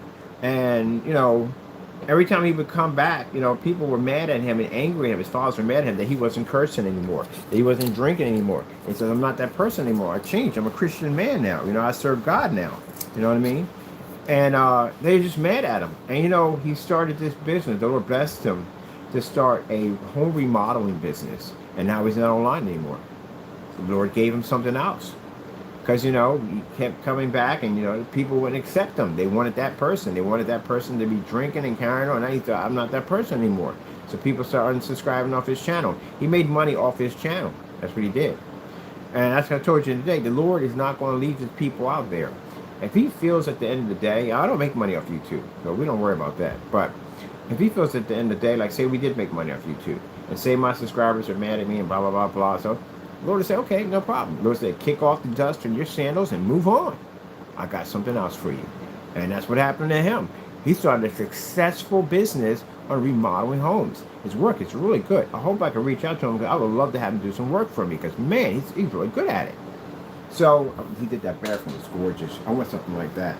But see what I mean? At the end of the day, the Lord will always make sure the bread on a Christian's table will always be there. No matter how much people may try to take that bread, you can't take that bread from a Christian. You can't take it. It is not your bread. It's not for you to take. You can't take it from him.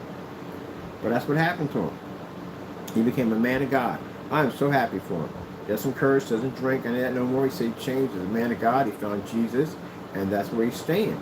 And the Lord people on the channel, because he makes money off his channel, felt they didn't want to support him anymore. They want to punish him for it. And the Lord said, well, you know what? Hey, there you go. I got something for you. And he started showing him some of the work he was doing. Now he has a remodeling job for houses and stuff. I think that's fantastic. Another fellow by the name of J.J. Icefish. If you remember this guy at the end of the day. Yeah, a lot of cursing, drinking, smoking, and all that stuff at the end of the day. He started talking about God one day. And talking about how you got to find Jesus. You got to find Jesus. Reading the Bible, and, his eyes woke. And, you know, he was J.J. Fitzgerald with a lot of people that didn't like him because, you know, they didn't like his music and the way he sung and all that stuff like that. He had a different way of singing and stuff like that. And he always talked about trying to find a good woman, trying to find a good woman. The women out there ain't nothing at the end of the day. Can't find anybody out there. You know, everybody's out there is money or after this. He made a lot of money up there. You know, he's a millionaire. He's actually a millionaire. Of that crazy singing he was doing, he's a millionaire. But anyway, and he just seen that his life was going to spiral. A lot of backstabbers around him and people trying to take advantage of him and whatever. But he's a Christian man now. He is married. Beautiful wife, got married. Lord brought him a wife. Bless him. He has a wife now. And beautiful wife. And hopefully he has kids. Probably has kids by now knowing him. Probably some good kids at the end of the day. And he became a born-again Christian. And that's all he talks about is God. That's all he talks about. So he went from that life of being around a bunch of people that were out to get him and stab him and take from him, and women that did him dirty and all that, to being a man of God, having a beautiful wife and a family. That's what the Lord blessed him with. Yep. Guy walked away from the devil. Happy for him. So happy for him.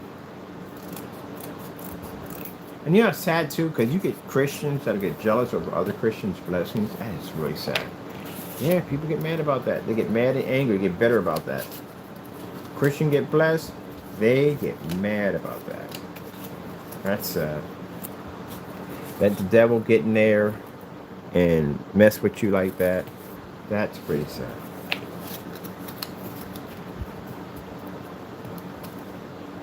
Yep, so happy. You know, he comes on, I watch him, he comes on Twitter. And people, when they wanted to go back to the old person, they said, I'm not that person. That person died. Not that person anymore. That person died. That person died. He's no longer existing.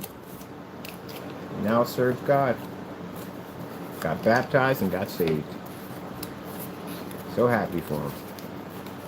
He's a nice person, you know.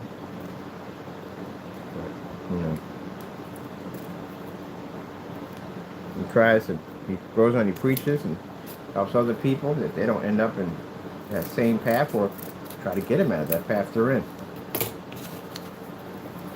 There we go. Put another bridge in here so that we have a little bit more sturdy support, because the liquid cooling systems have some weight on them. They can become heavy. So we have to put another shot over there.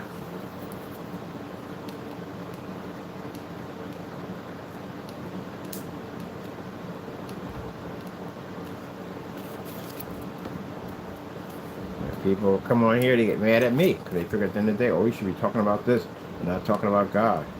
You know, it's going to become a time when this world begins to end that you won't find Bibles, you won't find a church, and you will see the Antichrist. You'll see what it speaks of in the Bible. Yep. You'll be wishing you hear somebody talking about the Lord, speaking about the Lord. You won't find any of it.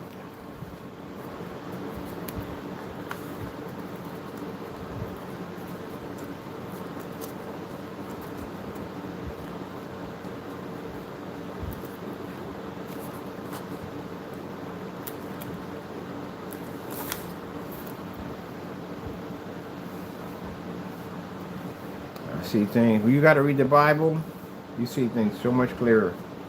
You understand the world for what it is. You see the world so much clearer. Nice and sturdy. Always through. Oh, I'm happy with my little micro build. Came out real nice. I'm sitting there looking at these whatchamacallits online on these motherboard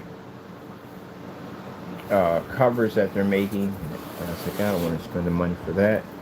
And Laura was like, you can build that. We can build that. Let's put it together. And here we are. We got it.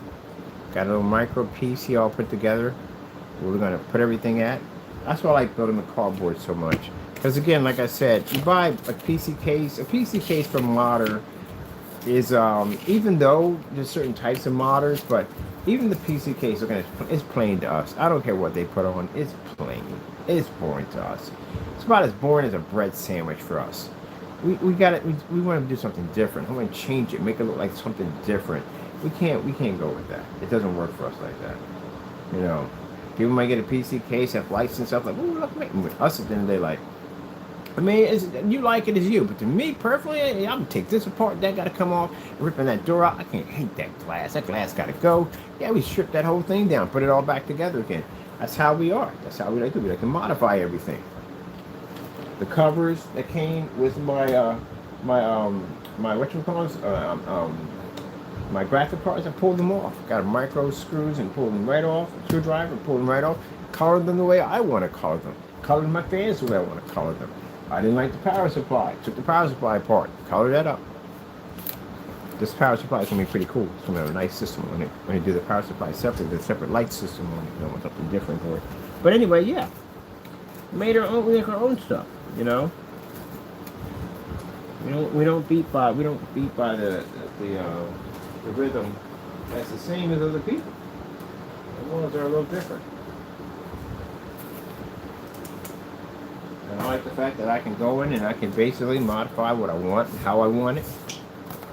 In different ways and different trades. I learned how to put this together and put that together. Even in liquid cooling, I learned all kinds of stuff based on liquid cooling and vegetable oil cooling and all that stuff. If I don't like it, I can modify it the way I want.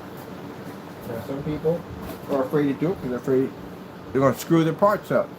But if you know your parts, you know, I'm not talking about know them by benchmarks and all that stuff. I mean, know your parts as in you be to strip that thing apart and put it all back together again.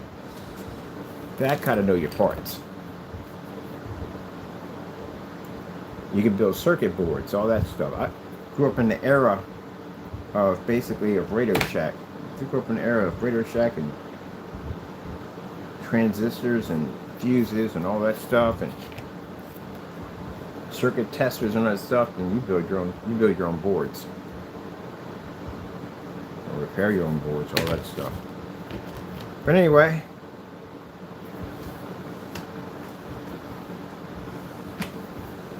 and that's the fish right here for the trip over. You left the fish here for me to trip over, buddy. Kill me with that fish one day. One day I'm gonna trip over and kill me one day. You know that? Rawr. The growly pants. Mr. Growly Pants. But showing me a whole bunch of parts and stuff and saying, hey, you don't go. I don't mean jack to me. What I see at the day when I look at it, like, I can modify all that stuff, man. The desk you had, man, I can modify your desk. Because I build screens at the end of the day. I build transparent technology. I can literally redesign your entire desk. Cup holders, I can install them. Because I used to do woodwork and all that stuff.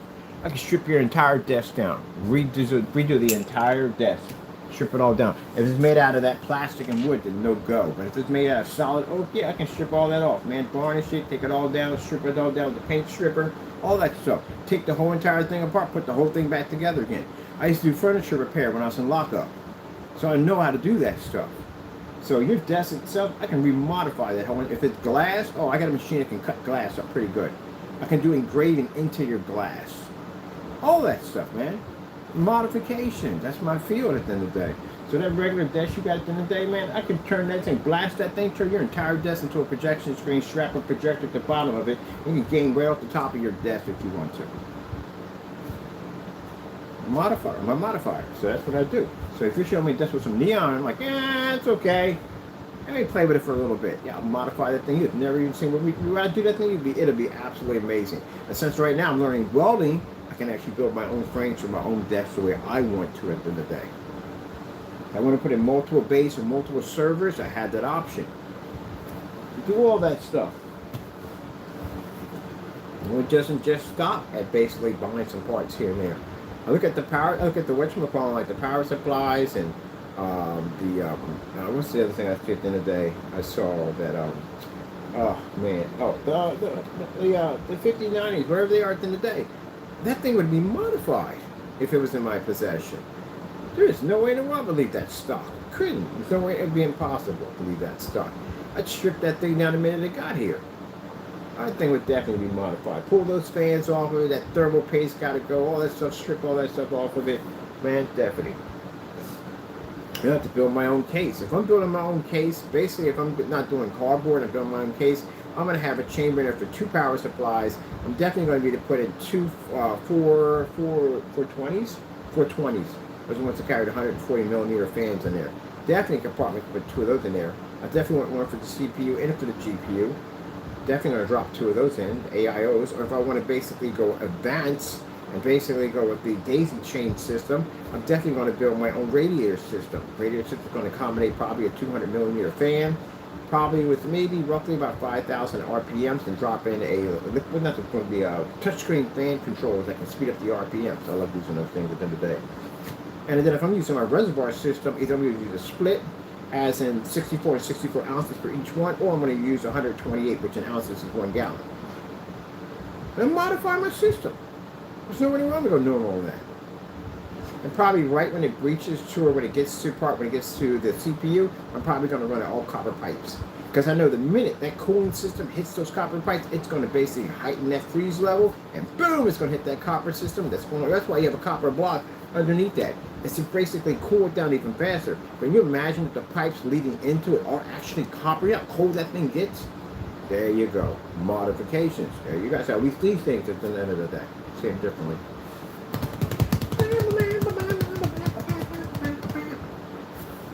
Yep.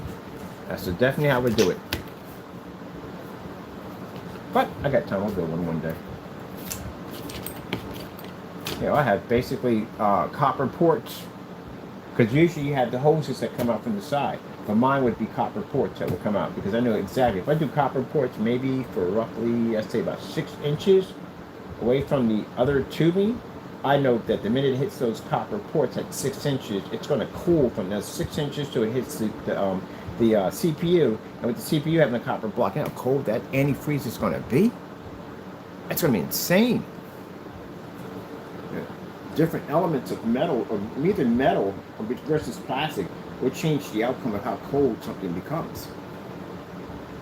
So if I start the run from 6 inches to where the actual original tubing is, man, that's basically 6 inches of ice cold, freezing antifreeze, or any form of cooling solution that's going to hit that block automatically cold. That's how I would do. I would bridge it in.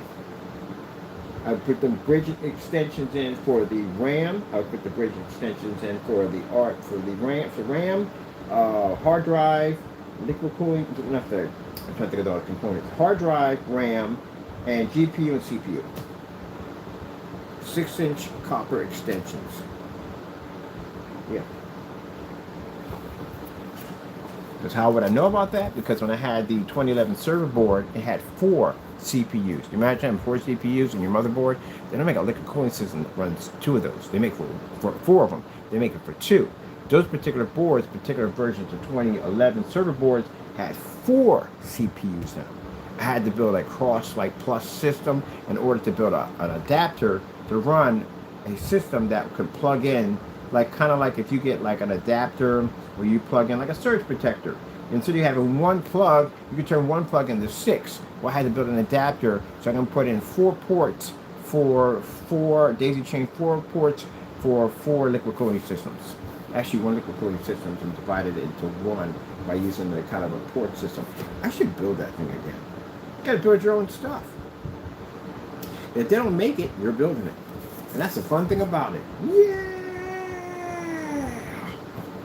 That's why I got all these cool PCs behind me. And right now, I'm about to make me some soda for my PC.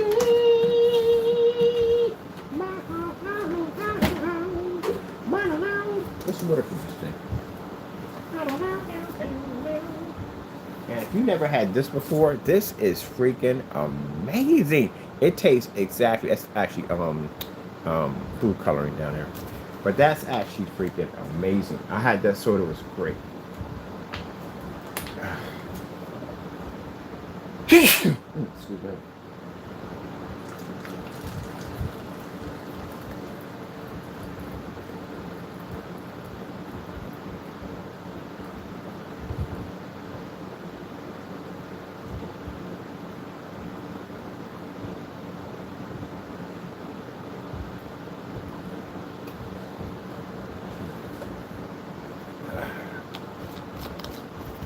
Now, you're making your own soda for your freezer box PC setups. What you want to do is you drop a little baking soda in these babies and it gets a nice little bubble effect. What do you want to get some baking soda?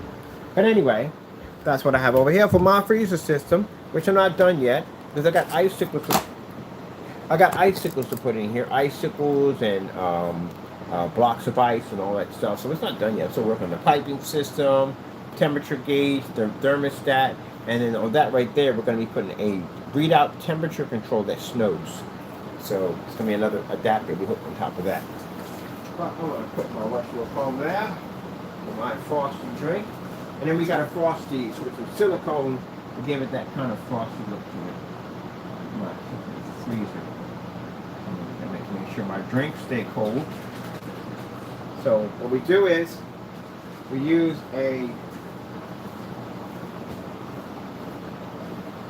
basically silicone, and silicone gives it like it's been iced up. And then you want to cover that with a little poly so that doesn't get dirty. It gives a nice frosty look to it. Like it's been sitting in there in the freezer. So now that we have our drinks here, there.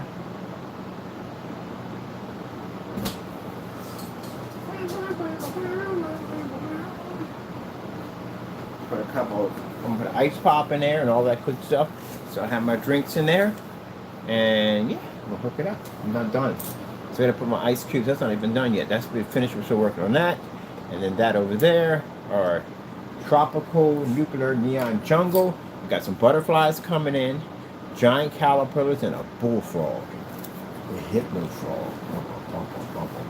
So that's not even done yet. I'm still working on that.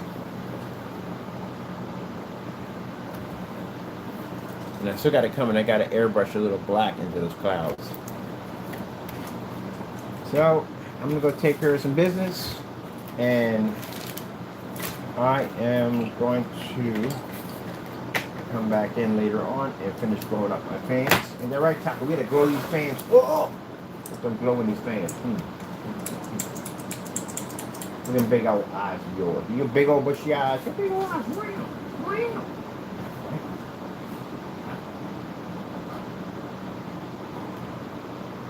Wow.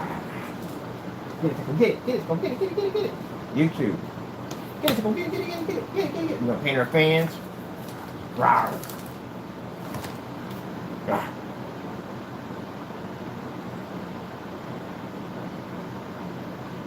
Taco.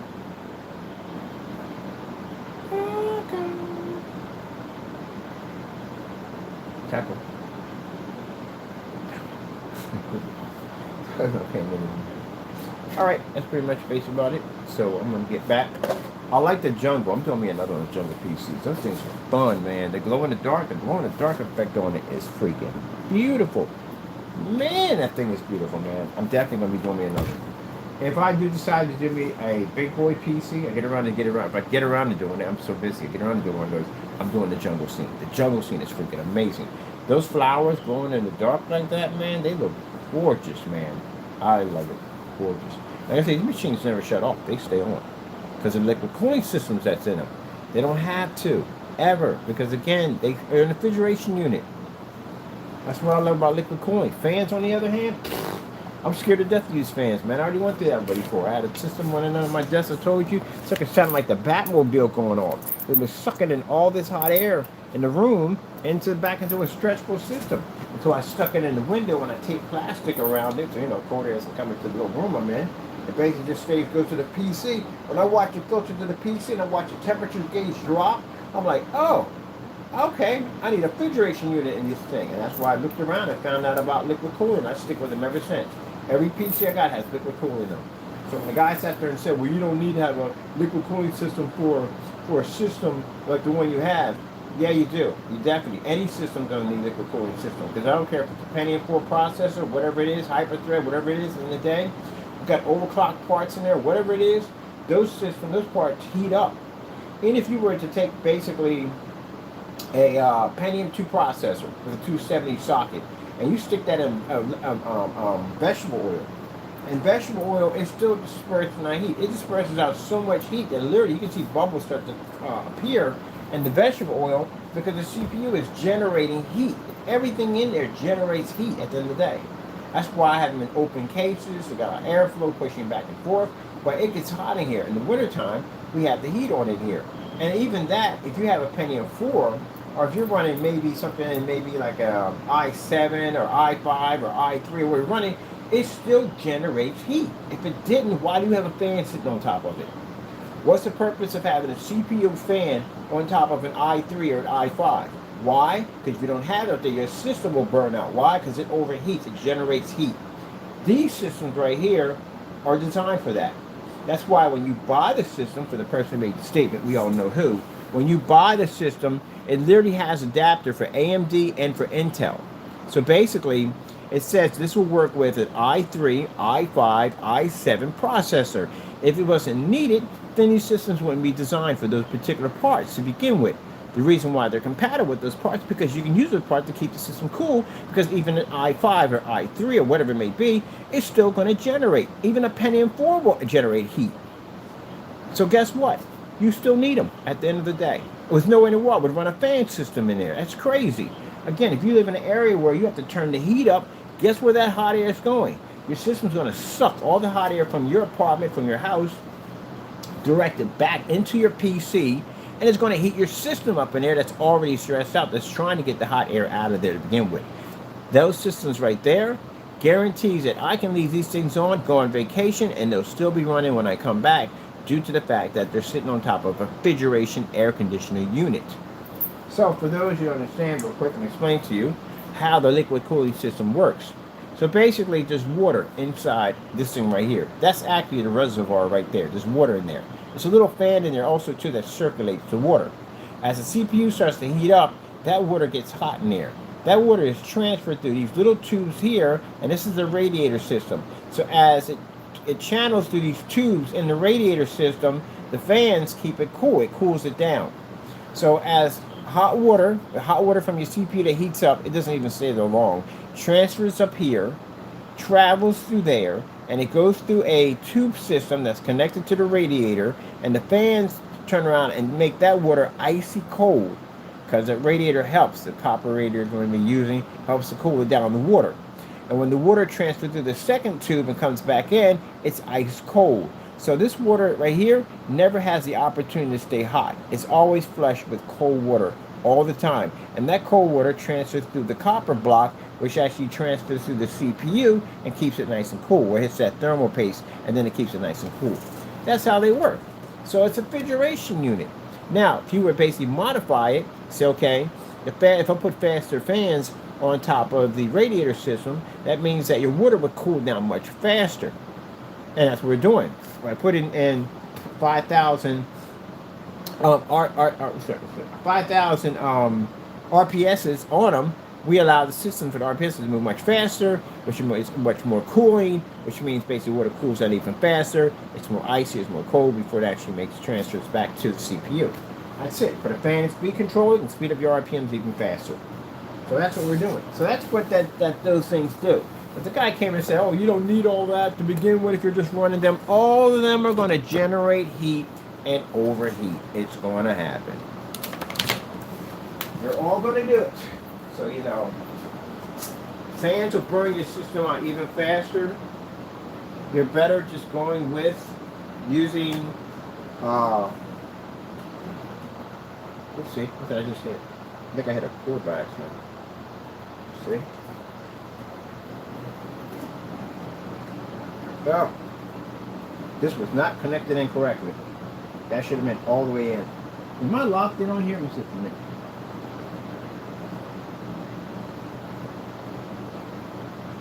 I am locked in now. I was not locked in. That should have been locked in. But anyway, yeah, so that's how all that works.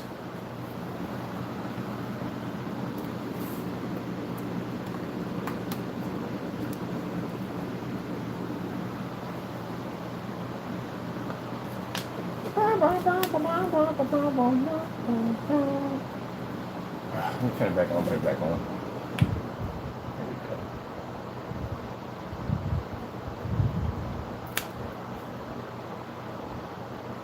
sure that's locked in correctly. I should have pushed all the way in. I might have jarred it loose when I was actually installing in the, whatchamacallit. I was putting in my, is this locked?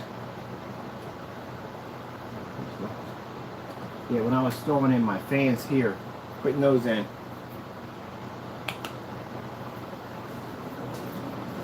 So you can modify your kill switches too. That's another plus side, being to modify the kill switches.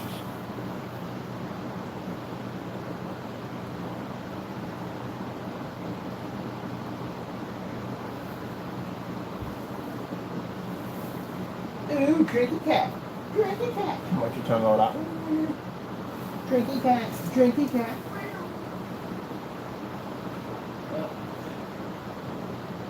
But yeah, that's why I always go with liquid cooling systems. Always will use liquid cooling systems. Always.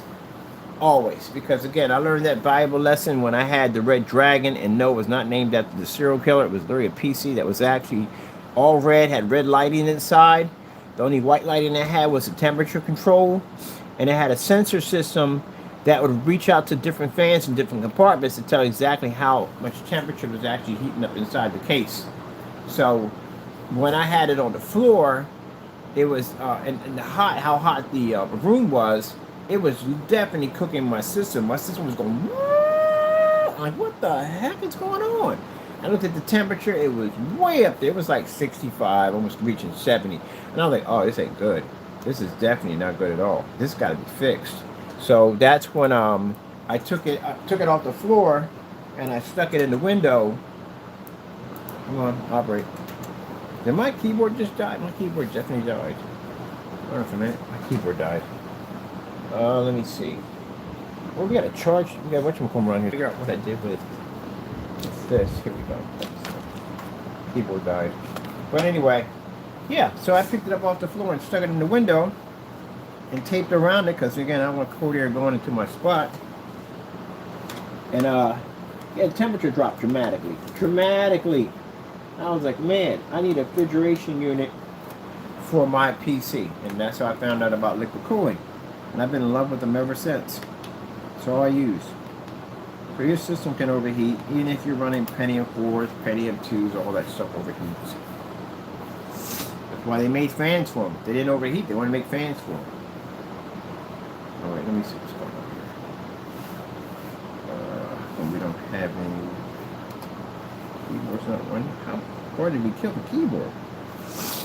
Alright, look, let's go ahead and check what's going on here.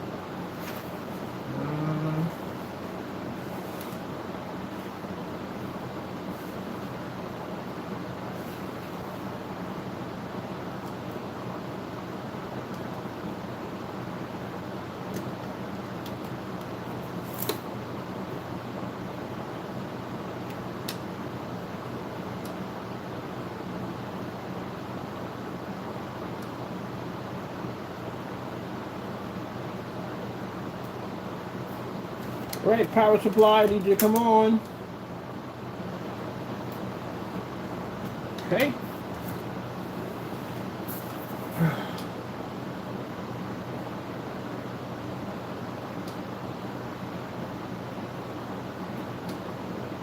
Well, this is weird.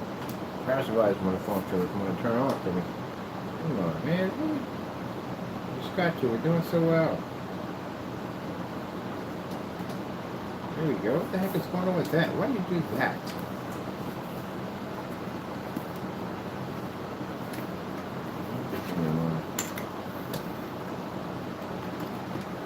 There we go. Keyboard's up and running.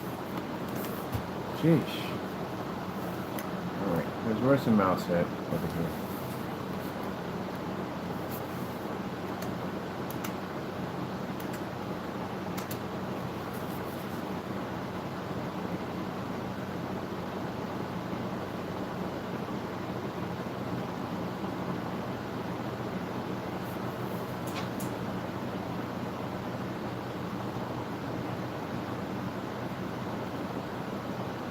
Oh, sorry about that. I got you. There you go.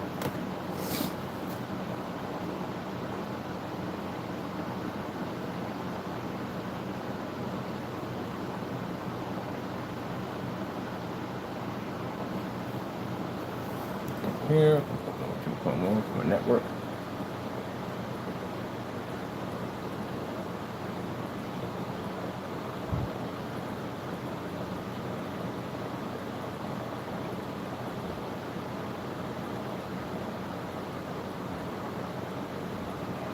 There you go. It's up and running. Easy, make cheesy.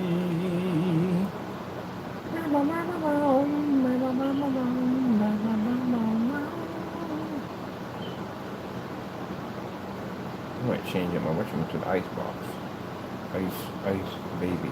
What was that at? What's the ice box at? Let me see. I'm gonna go with I'm gonna go online and get me another one.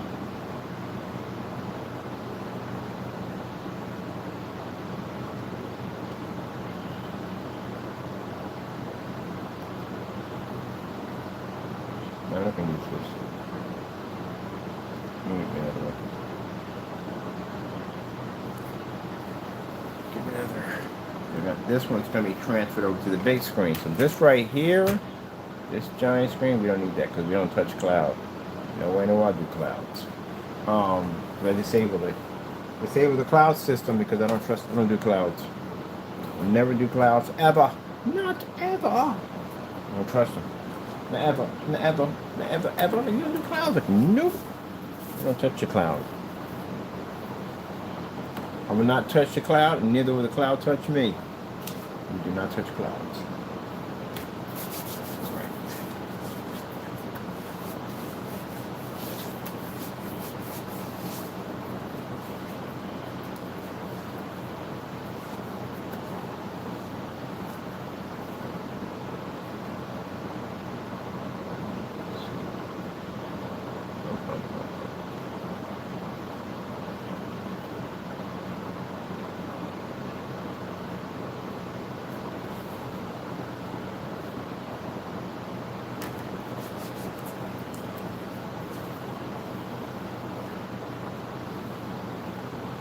And now it's an affordable way to do it. It's easy, it's cheap. And like I said, if you're into like adding your artwork to your own PCs and stuff like that, really doing modifications and all that stuff, having some fun, the next stage is that you're going to outgrow the PC case easy. Because it's not going to be a challenge to you anymore. You're going to want to be able to put things the way where you want to put them at. You may not want your hard drive there, you might want it over there. You may want your motherboard to be over here. You're going to be modifying the way you want to. Then you're going to be changing it out. You'll go from basically taking cases to modifying like something completely different. Just thinking at the end of the day, I don't really want my hard drive down there. I'd rather have it over here. So next thing you know, you'll be building your own cases.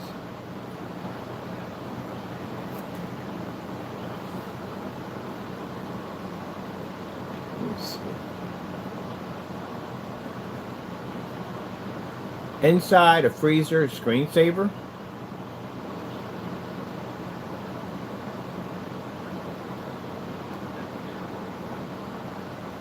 Oh, these are perfect.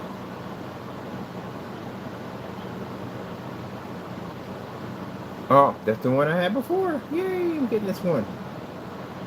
Free image. It's free, people. It's free.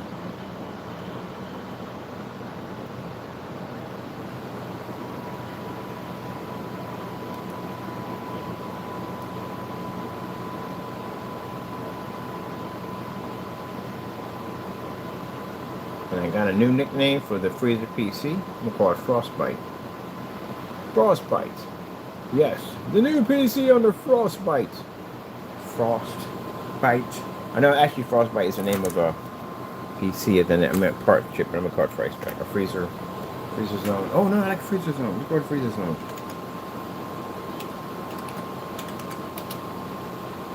Did I put a new folder in there? Can you get a new folder, please? Thank you.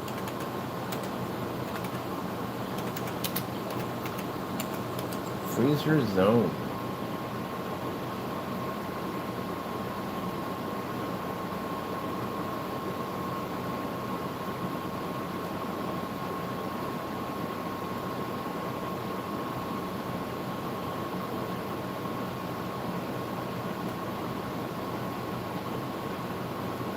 Let me see if we can here.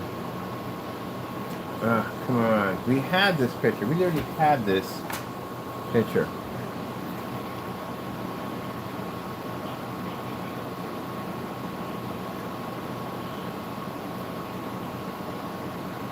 Let me get this one.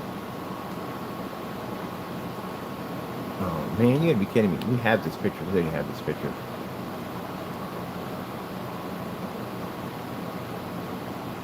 Wait a minute.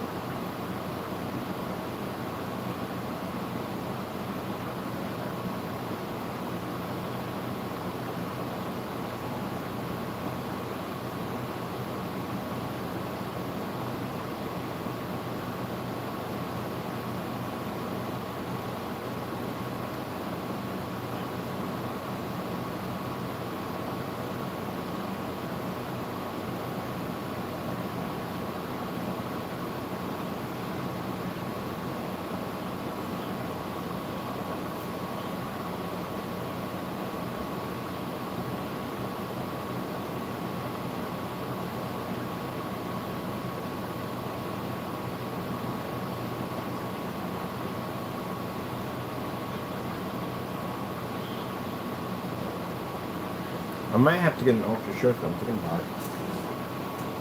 If we're using the Connect unit, I got to be right on top of it. I may use an ultra short for that setup right there.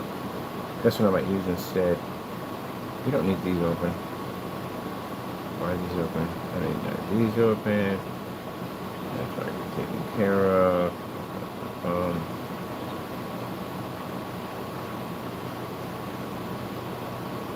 Oh, that's alright. This is being taken care of right there. We're going to take care of tomorrow. Get that done.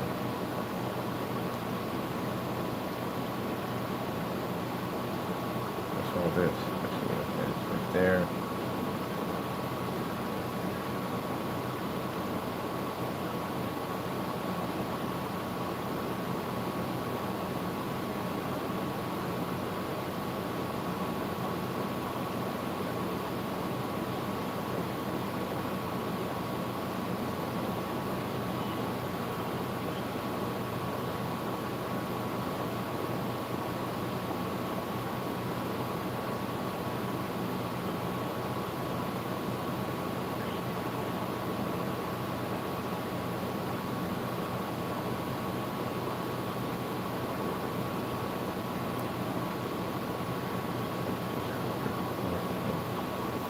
All right.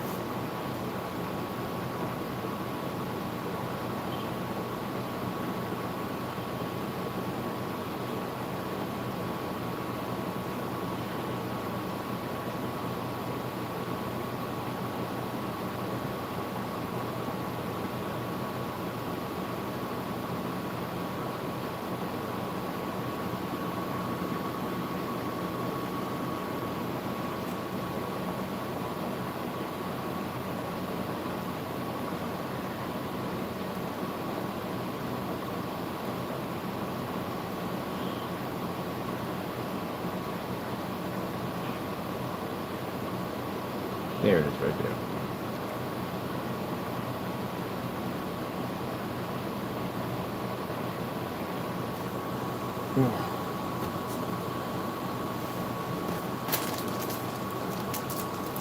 Alright, bring this down here.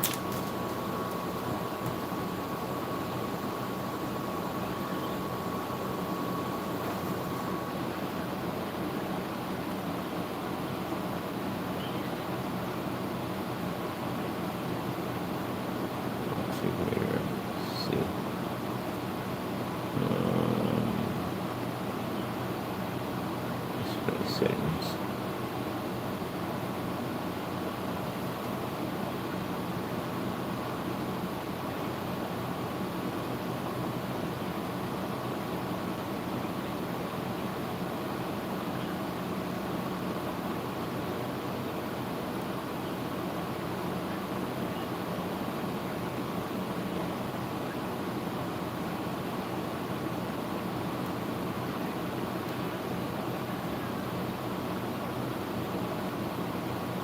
Warp AI tags, for encoding software for AI.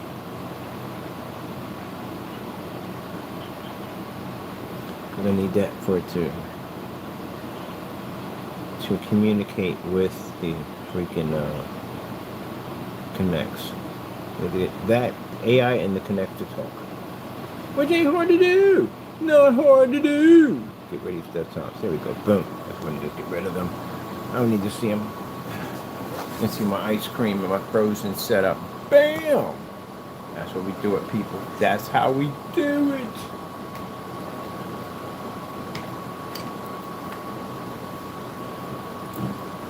Have people bring me a PC case and modify this one. We don't need this. We don't need. I mean, strip your machine apart. Like, oh, we don't need that. What the freak?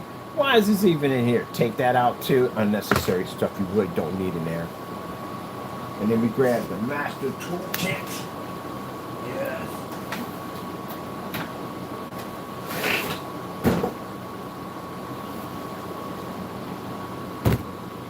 That's what we grab. To strip your machine down. To bring it back to life. To make it better.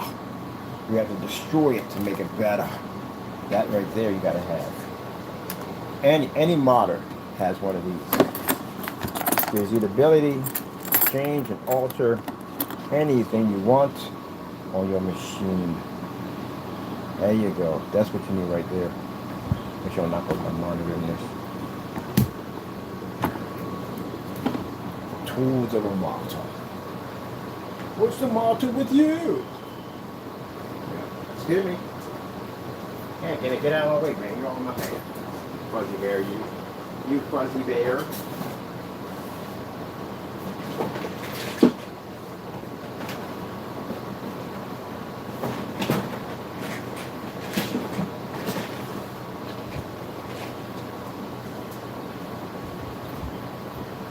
Your tools like this and like this, cutters, everything you need to modify anything you want. Even if your case is metal, that thing will cut right through it.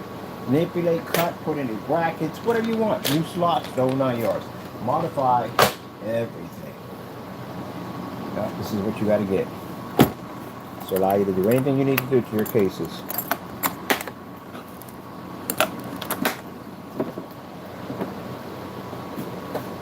Bring the case over and like, what do you want me to do with this? Just bring it to life. Bring it to life. Put it on the table. I'm gonna give you a Dr. Frankenstein table with the lightning and transfers back and forth. It's alive when you hook it up and modify your stuff.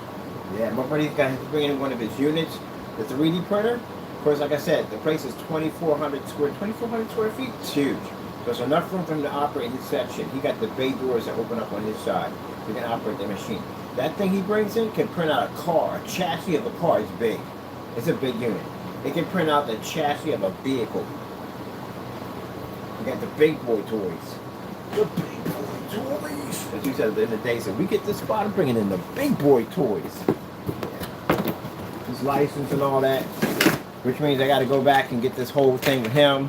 He can take care of that. It's his department. He'll take care of himself. He has to go to sanitation. They bring special dumpsters out there for him. Look how fast people leave when I say special dumpsters. Yeah, because you're supposed to have those dumpsters. You're supposed to have special dumpsters for them.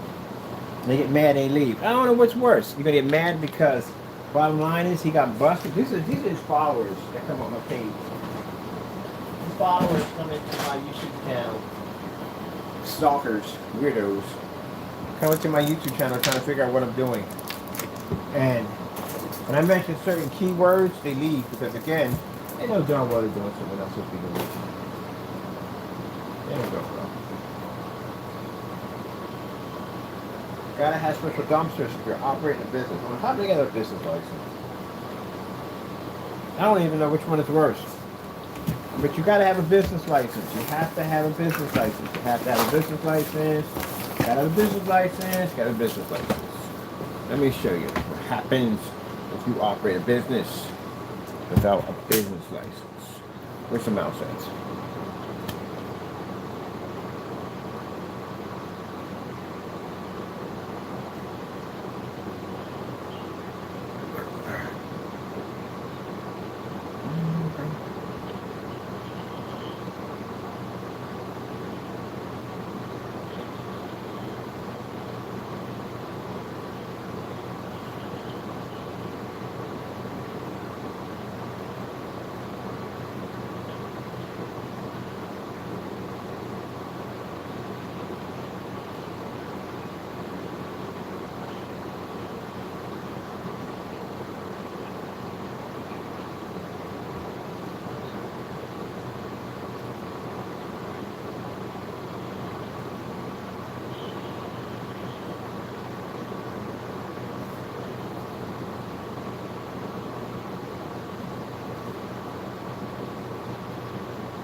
What happens in the state of California if you're operating a business without a business license?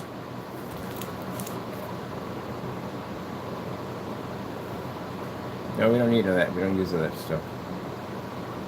Get out of here. Go. We don't use that. So, it's serious. You get civil or criminal charges. Let me see, just right. What happens in the state of California if you're operating a business without a business license? Dismiss. We don't need that. We do our own performance test. Let me see. Requires a business license. You can be with funds or closure to business. Potential criminal charges. So yes, you go to jail for this. You cannot operate a business, even if someone has pictures of you, videos of you, anything of you operating a business, talking about money you were making at the end of the day, and you don't have a license and you're doing this. If your building's not zoned for it, you can get in a lot of trouble. And then on top of that, they'll find out what you were doing in there. You're in a lot of trouble. Can't do this. eBay goers, get yourself a license quick, because you can be reported. You have to have a license, either a brick or mortar, or basically if you have brick or mortar, if you have a brick and mortar, or you have basically e-commerce. See right here, you got to crack them books, people. I get people get mad at me. All right, you don't want to get fined at the end of the day. You don't want to go into jail. You got to have it. Got to have one. Operating a business in California without a required license can result to fines, forced to close of your business. Now the problem he has in the day, he doesn't actually have a business. He runs it out of his apartment, which is not zoned for that type of business, in order to obtain the business license, which he can't get, because he's going to have to show where the business is at. All right, forces of closure, business license, and penalties, potentially even criminal charges. Now, if he sold a lot of this stuff, it's going to trigger the criminal charges either way, because he's counterfeiting. Penalties can be closely sometimes and calculated a percentage of the gross of revenue. Yeah, you got to have those things. May also include damages to your business and reputation. Well, he ain't worrying about reputation, because his reputation is pretty much shot. Let me see. A crucial identity, necessary location of state, operation, renewal, and Well, anyway, long story short, got to have a business license. Have to have one. You have to have a business license. Does Mr. Bird have a business license? Heck yeah, I got a business license. How do you think I got all this stuff to begin in the day? You can't obtain office or any of that stuff. I got loans from my company. I got the self-forgiveness loan that just came through. I got advertising, all that stuff. You can't get any of that stuff without a business license. Got to have a business license. And now these e-commerce websites are going to require licensing. You have to have those things. So guess what? Goody gumdrops. You want a loan from the bank?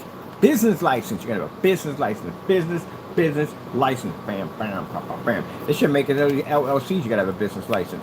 Is a business license hard to obtain? No. They're really easy to get. But the thing about it is, you have to have it attached to a business. And there's a lot of information they're going to ask you in the day. So just make sure you don't rely on any of them applications. You don't get in any trouble. If you do, you're in trouble. So it's not just the counterfeiting alone. It's the fact that his pictures and videos of him showing him operating a full business out of his apartment that's not zoned for it. Also, top of that, the counterfeiting, but not the ad, no business license. And you get a lot of trouble for that. So, anybody want to report me? Oh, please do. You got to put all your information in there. We'll know where you're at.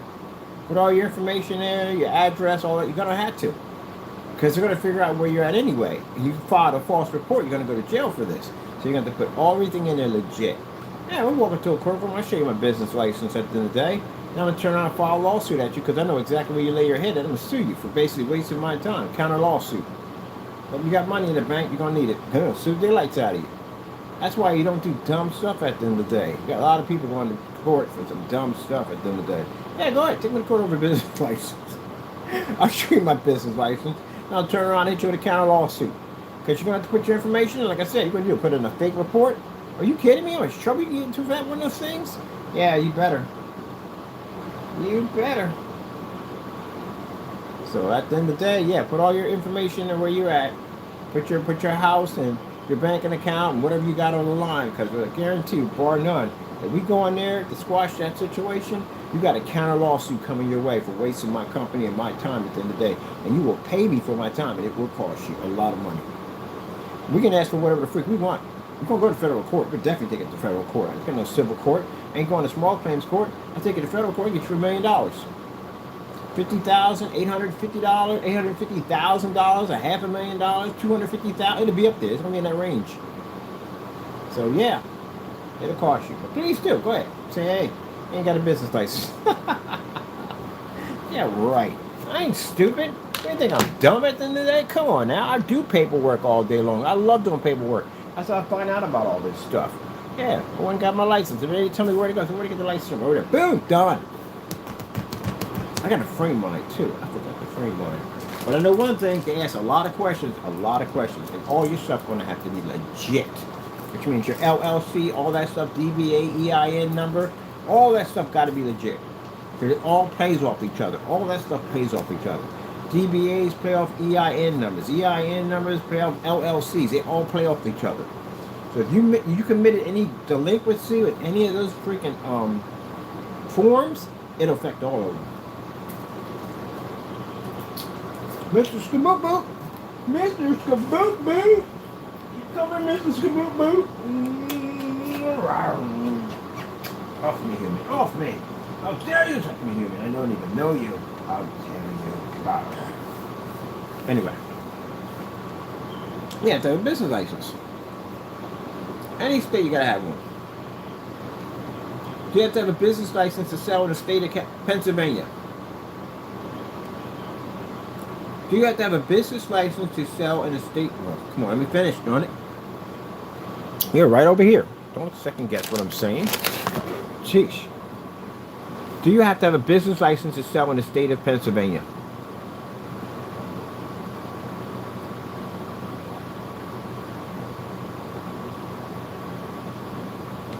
Whoa, wait a minute. Wait.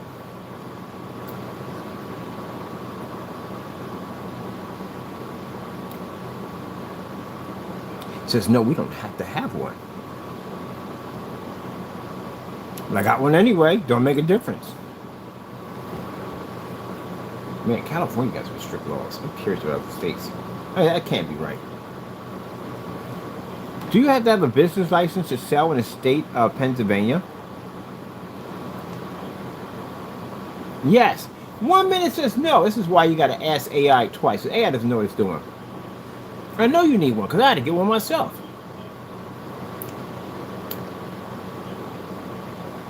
You have to have one. You say no. You do gotta have one. I had to go apply for mine. Any place you gotta have it. You have to have a you must have a sales tax or a tax license. Operate legally. You have to have it. Is that right, Tuckerbird?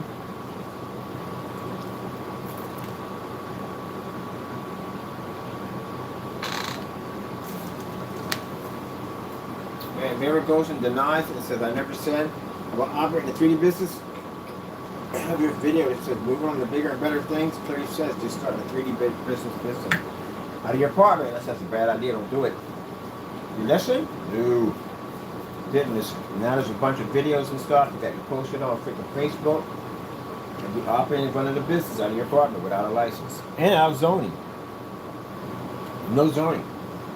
And my buddy, like I said, he has a business in 3D printing. And they'll tell you from the door, he violated every freaking rule in the book. So he's under investigation right now. He be doing that stuff. You're crazy.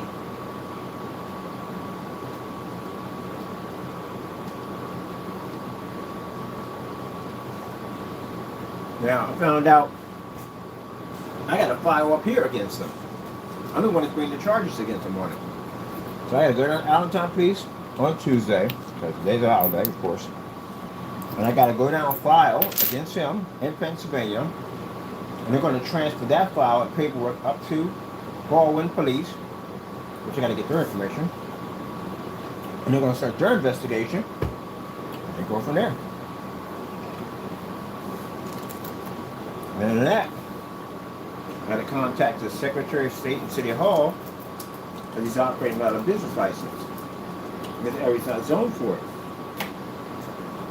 So, that being said, little people want to sit there and say, oh, you're just doing that because you're jealous. Nobody jealous of that nonsense. Yeah, I'm jealous. I'm jealous of not breaking the law. I'm not going to jail for the next 20, 30 years. And I'm jealous because I'm not out there counterfeiting some people's hard work, I think, especially Stan Lee. Well, forget about him. Ripping that guy off. Yeah, I'm jealous about that. Yeah. That's a lot of jealousy right there. Yeah, sure. Everybody jealous about basically somebody breaking the law. Who the fuck want to go to jail? Oh, sorry, I did that one already. Are you trying to go down that road again? No, you shouldn't be doing it. You got no right to steal from anybody. And at that, the equipment he's operating in an apartment could eventually kill somebody. So, you could kill somebody with that equipment. Including himself. But you don't care. So,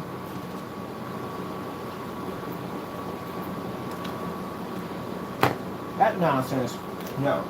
As a businessman myself, and I had to get myself, my equipment, everything I had to software work on.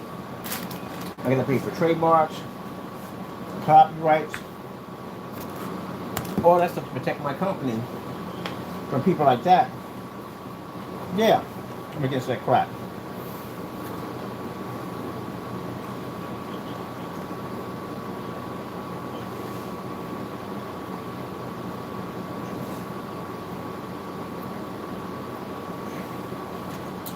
I don't support that nonsense.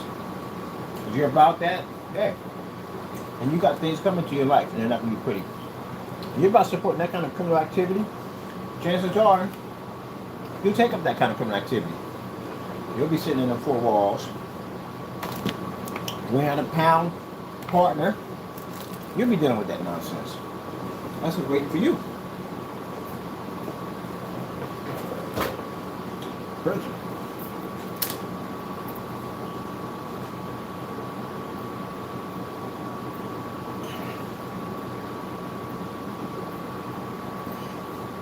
People support criminal activity end up going to jail.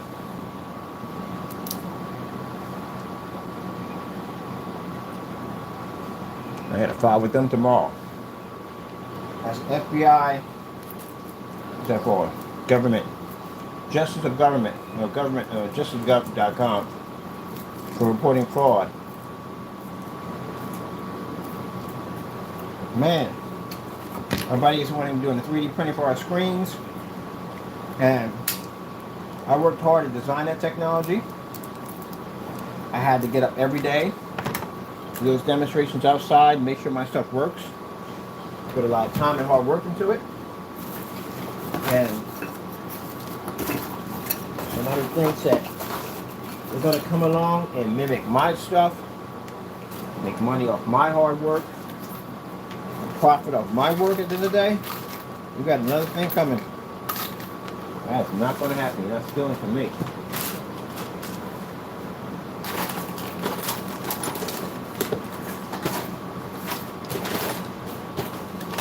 Everybody on that channel with thieves. That's why I see it. Don't support that nonsense. Don't thieves.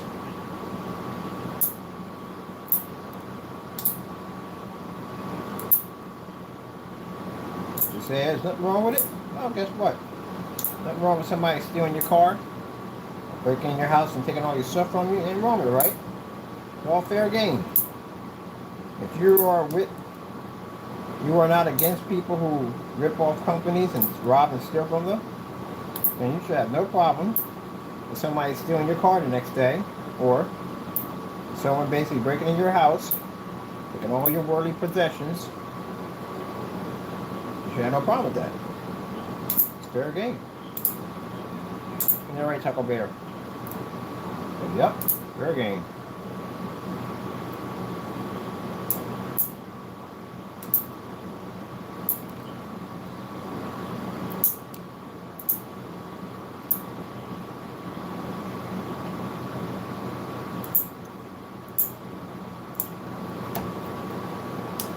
Right, I'm out here. I gotta go take care of something.